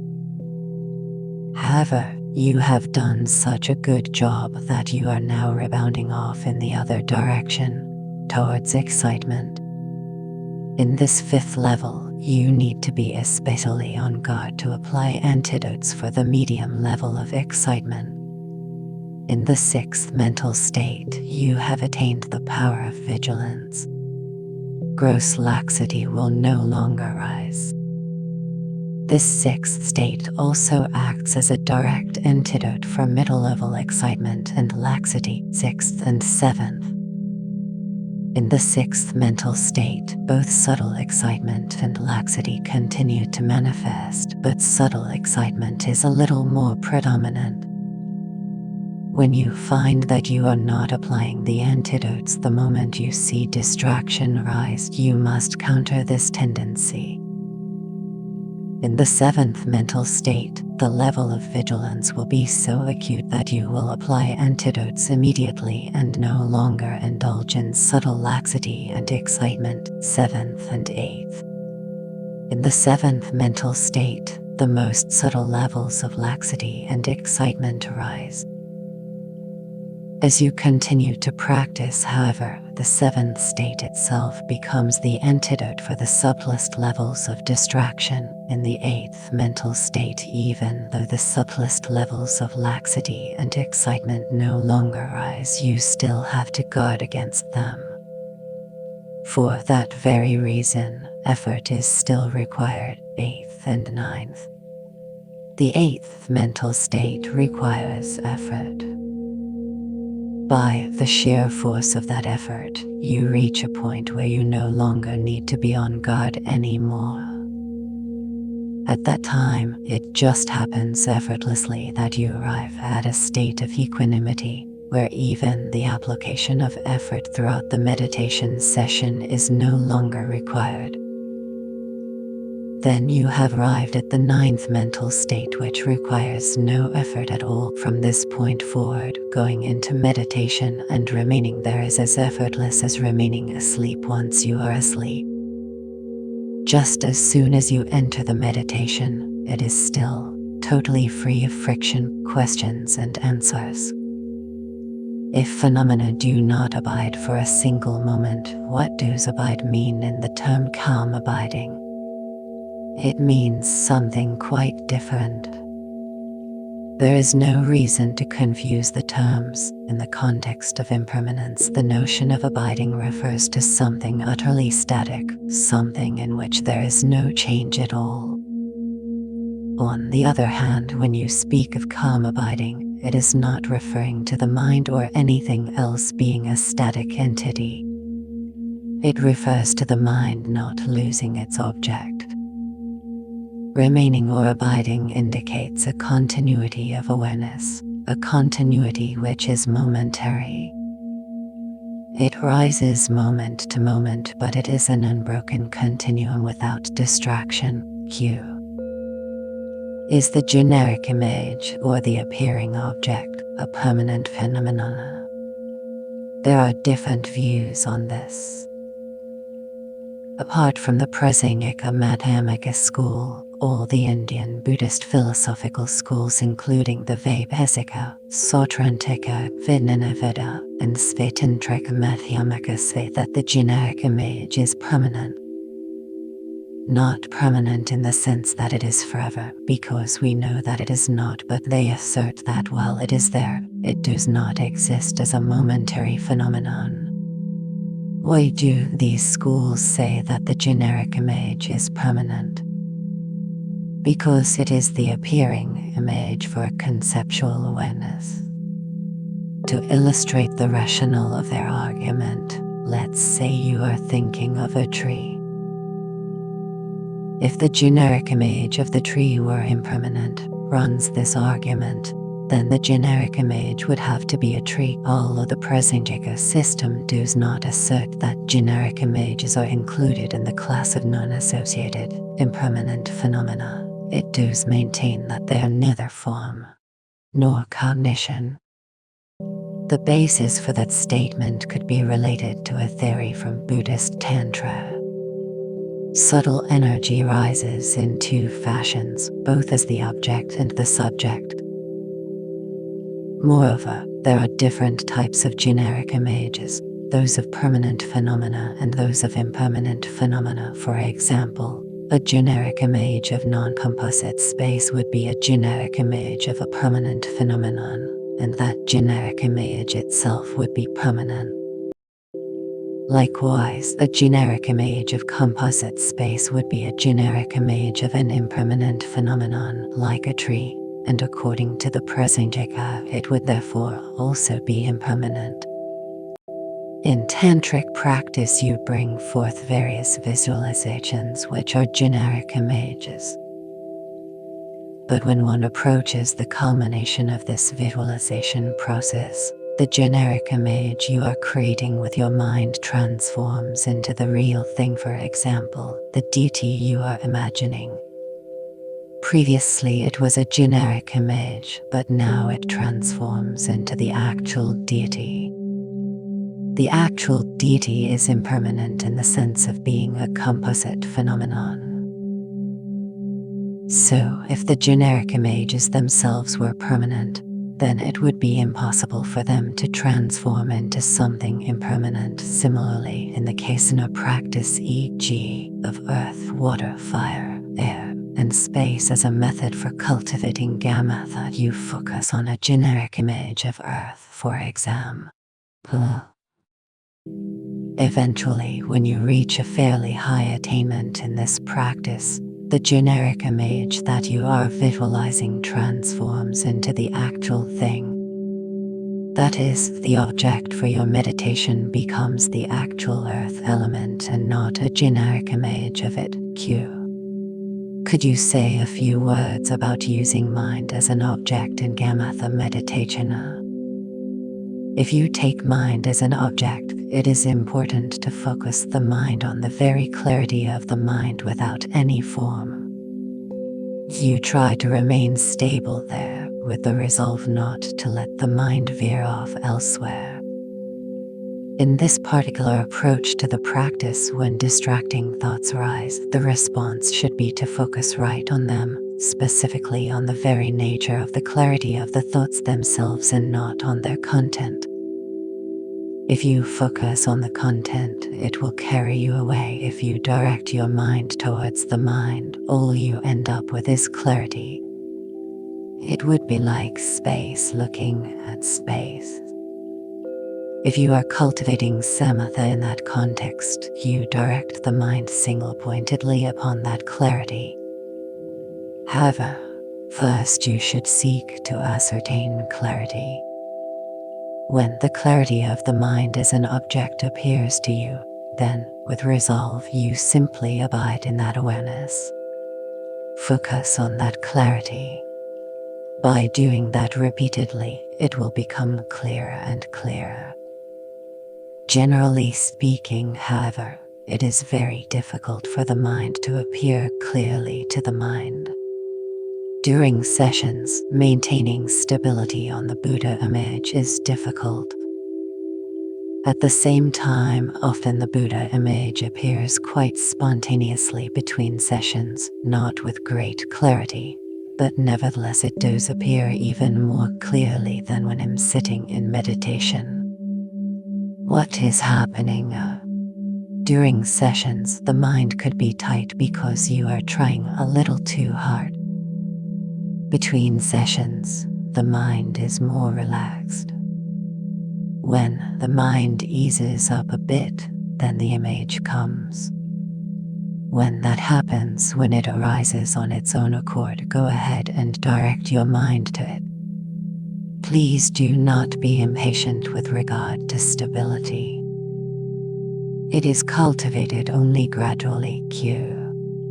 When the mind leaves the object of meditation, it is called excitement. How do we recognize laxity?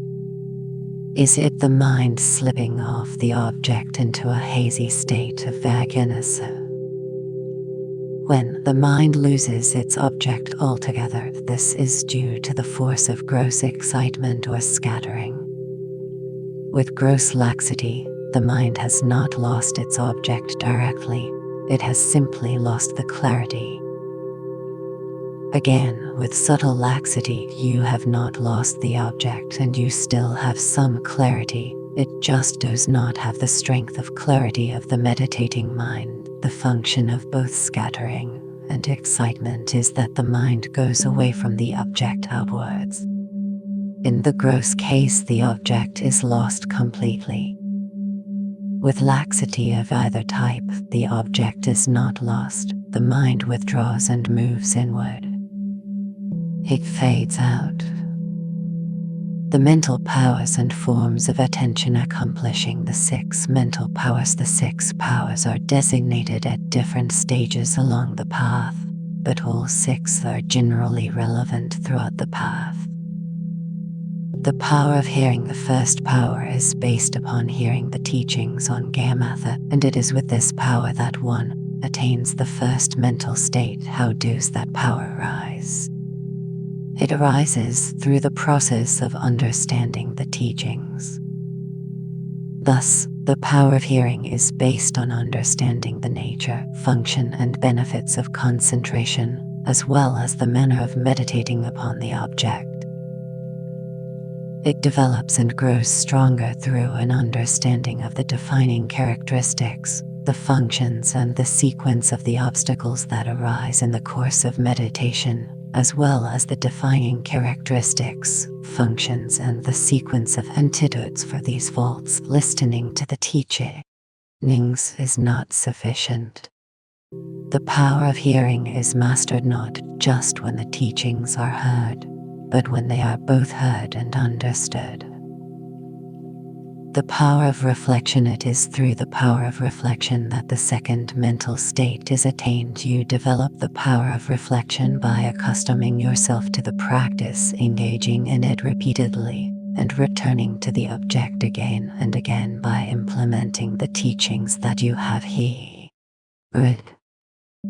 Actually, you have begun to cultivate this power even before engaging in meditation. But it is in the practice that the true power of reflection becomes evident.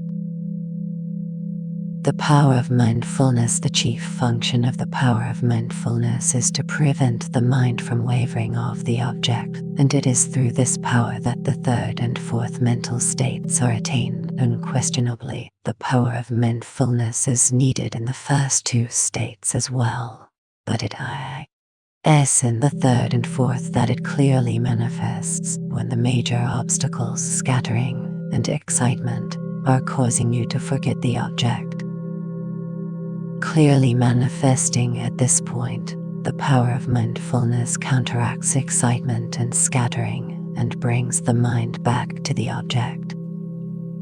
The power of vigilance. It is said that the 5th and 6th mental states are attained through the power of vigilance. The chief opponent power for the occurrence of laxity is vigilance. When the mind has become stabilized on the object through the force of mindfulness, you will not lose it.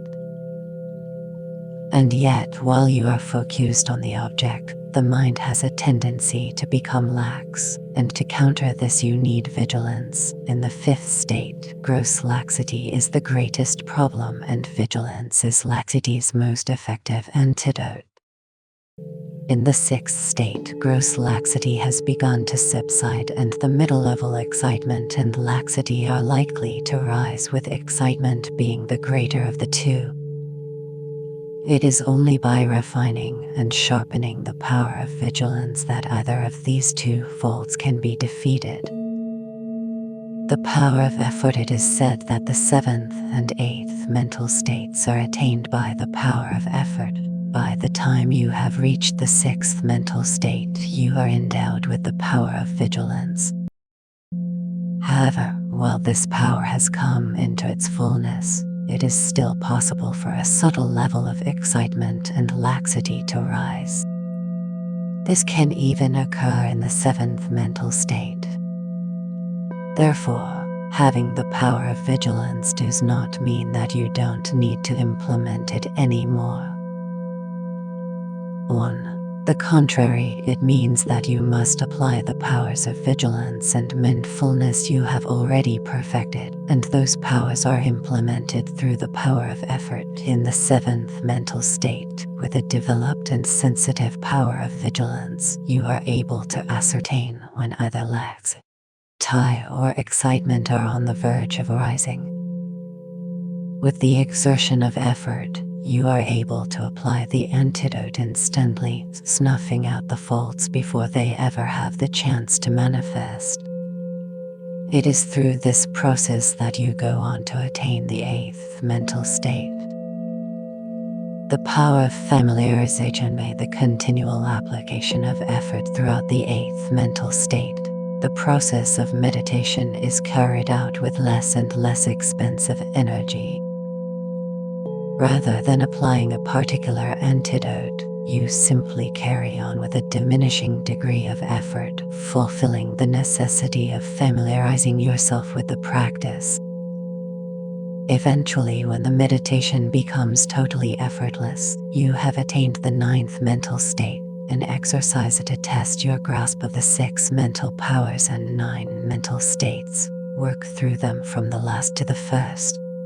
Start with the 9th mental state, where there is equanimity. Recall that this equanimity is attained by the power of familiarization. And how did you get there? This was done by the power of effort. Effort of what type? The effort of the continual application of mindfulness and vigilance applied during the 7th and 8th mental states. And what is the difference between the 7th and 8th mental states? In the 7th, there is the possibility that either excitement or laxity could arise, so as they are on the verge of arising, you need to be aware with effort to apply mindfulness and vigilance.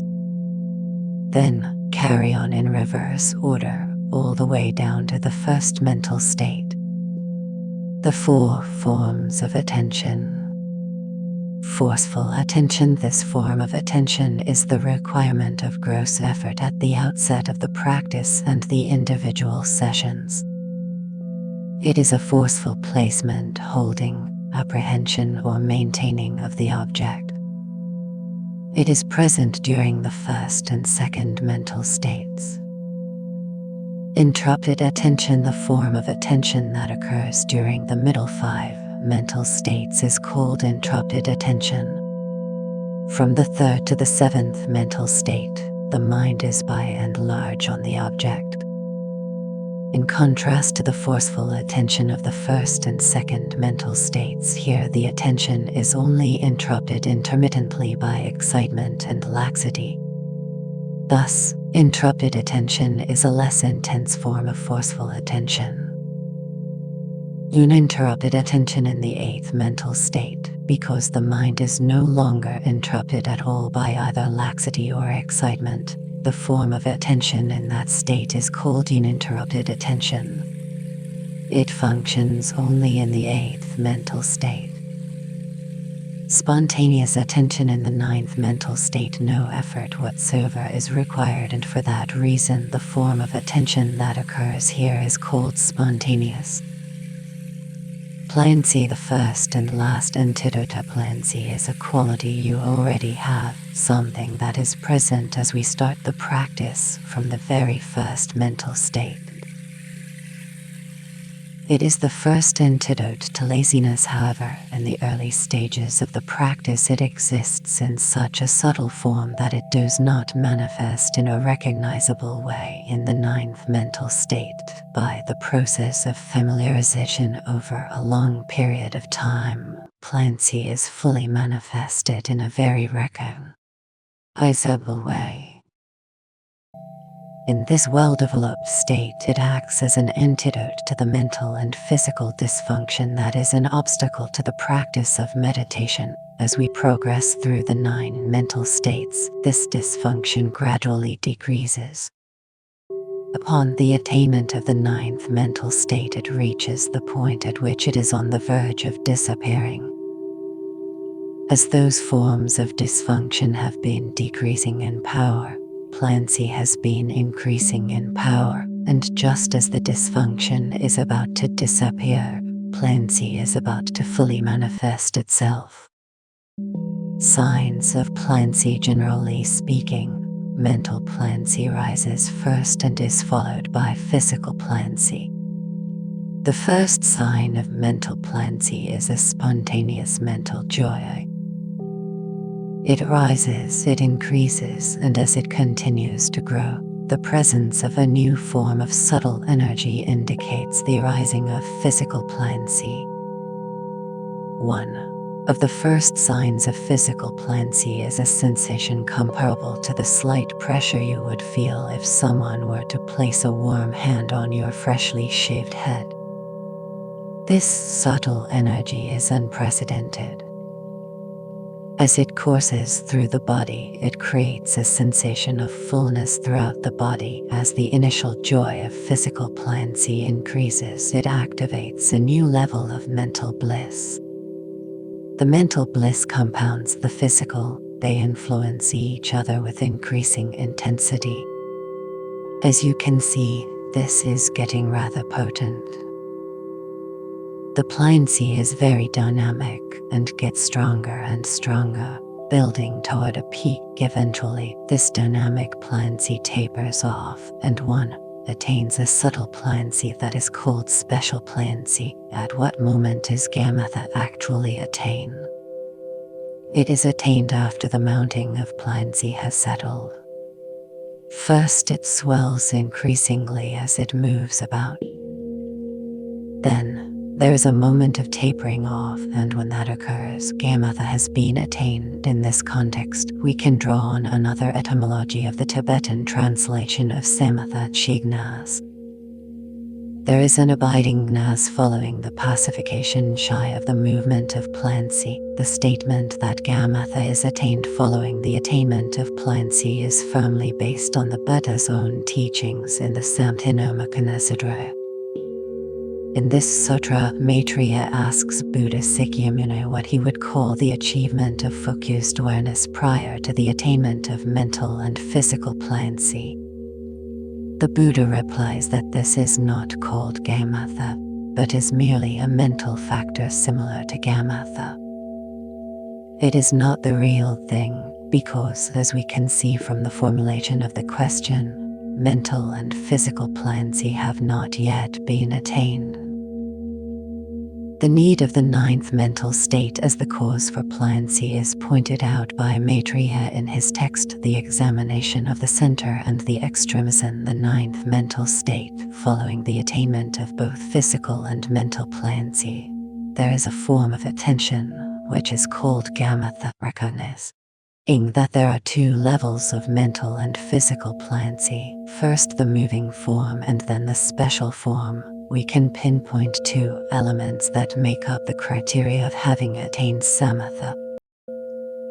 First, one must have attained the ninth mental state as a state of concentration in which the application of either mindfulness or vigilance requires no effort. Second, one must have attained the special form of mental and physical plancy, questions and answers. If one is free of laxity and excitement in both the eighth and the ninth mental states, why do we need continually to maintain mindfulness and vigilance in the eighth? In the eighth mental state, there is still a predisposition for their rising. They can be on the verge of arising. You may have gotten rid of the manifestations of laxity and excitement, but you have not cut them at the root. They are still potentially their cue. At the sixth mental state, when we succumb to subtle laxity and excitement, is that because it is so subtle that we aren't able to recognize it immediately, or is it because we fail to apply the appropriate antidote? Both can still rise, and at that stage subtle excitement is easier to recognize than subtle laxity. The greatest danger is that you are so involved in concentration that you may simply not care about the arising of subtle laxity. It doesn't appear to be harmful at all. Your concentration is stable, it appears to be great, so you can say, so what? Who cares when you fail to apply the antidote? What happens is that you think you are practicing concentration, but in fact you are practicing concentration mixed with subtle laxity. You can continue in that state for a long time and feel perfectly wonderful, but it will totally disintegrate your practice. It is said that you can stay in this state for 7 days and 7 nights in a single session. Your senses are shut down, you don't see anything, you don't hear anything, so it is easy to congratulate yourself and think, I have arrived. You may have arrived, but unfortunately you went somewhere you didn't want to go. Subtle laxity is still there, and it will continue to be there unless you are on guard for it. It arises in both the 6th and 7th mental states. Even in the 7th, if you do not apply the antidotes, it can still rise. The danger is still there. Please correct me if I am wrong. I understood you to say that there was no real attainment possible without first attaining Shamatha. Yet, there seem to be many other attainments without Shamatha. Is this a matter of semantics, or am I missing something? The Abhidharma literature says that there are 3 levels of understanding, 1 rising from hearing, 1 from reflection, and 1 from meditation. In the context of Sutrayana practice, the understanding arising from meditation does not occur until one has attained Shamatha. In terms of the Mahayana 5 paths, without Shamatha it is not possible to attain anything from the medium stage of the Mahayana path of accumulation on up. In the context of the Hinayana path, without Shamatha it is not possible to ascend to the path of preparation or beyond. In tantric practice, the attainment of Shamatha immediately follows the culmination of the stage of generation. Therefore, it is clearly possible to reach the culmination of the stage of generation without Shamatha. It is not possible, however, to attain the realization of the stage of completion without Shamatha. There are many realizations in terms of both Sutra and Tantra that can be attained without Gamatha renunciation. Bodhisattva, realization of emptiness are examples. Even when you are in the 9th mental state, you still have not attained Gamatha, but just to get there you have attained the first 8. To suggest that no realizations can be attained without Gamatha would be to disparage the realizations or attainments of all those who have not attained Gamatha. That would be disparaging almost everyone in the world, which I would like to avoid. The important thing to remember is that the attainment of Gamatha will make any further attainments more stable, more profound. Is the goal of Gamatha practice a non-dual state of awareness in which the observer ceases to be, in the sense of being a subjective witness? That is to say, is the observer absorbed in the observed? Is there only one, or does the sense of observer and object remain to the end? Upon the attainment of Gamatha, the object appears neither separate from nor identical with the subject. It is just like looking at something with eyes. You don't have any conceptual program indicating that it's different, or any kind of identification concluding that it is the same. It is just there. Dedicate you have arrived at this place and in this time and enter into this practice with a good deal of inspiration. determination, and courage. I feel fortunate to be here as I know you do, and it is important that we respond to this good fortune with rejoicing. If we can engage in this practice of Shamatha with a motivation of cultivated bodhicitta, let alone actual spontaneous bodhicitta, then whether we fall ill, or even die, or whatever happens over the duration of our practice, it will be something of meaning and benefit. Now, I ask you to join me in dedicating the merits of the giving as well as receiving the teachings to our attainment of full awakening in order to dispel the suffering of innumerable sentient beings who are in a state of grief and unhappiness. With that as our fundamental dedication, let us also dedicate the merits of this event for our reaching the culmination of Shamatha practice and for being free of obstacles, that this world may be covered with great meditators, that there may be prosperity and happiness for all sentient beings, and that the Dharma may flourish moreover, and that it is extremely profound, meaningful and pure to dedicate one's merit towards exactly the things to which the Buddhas of the 3 times have dedicated their merit. Let us do that now, and let us pray that all of this will be accomplished by the truth of the Triple Gem, the truth of ultimate reality, and the power of altruism.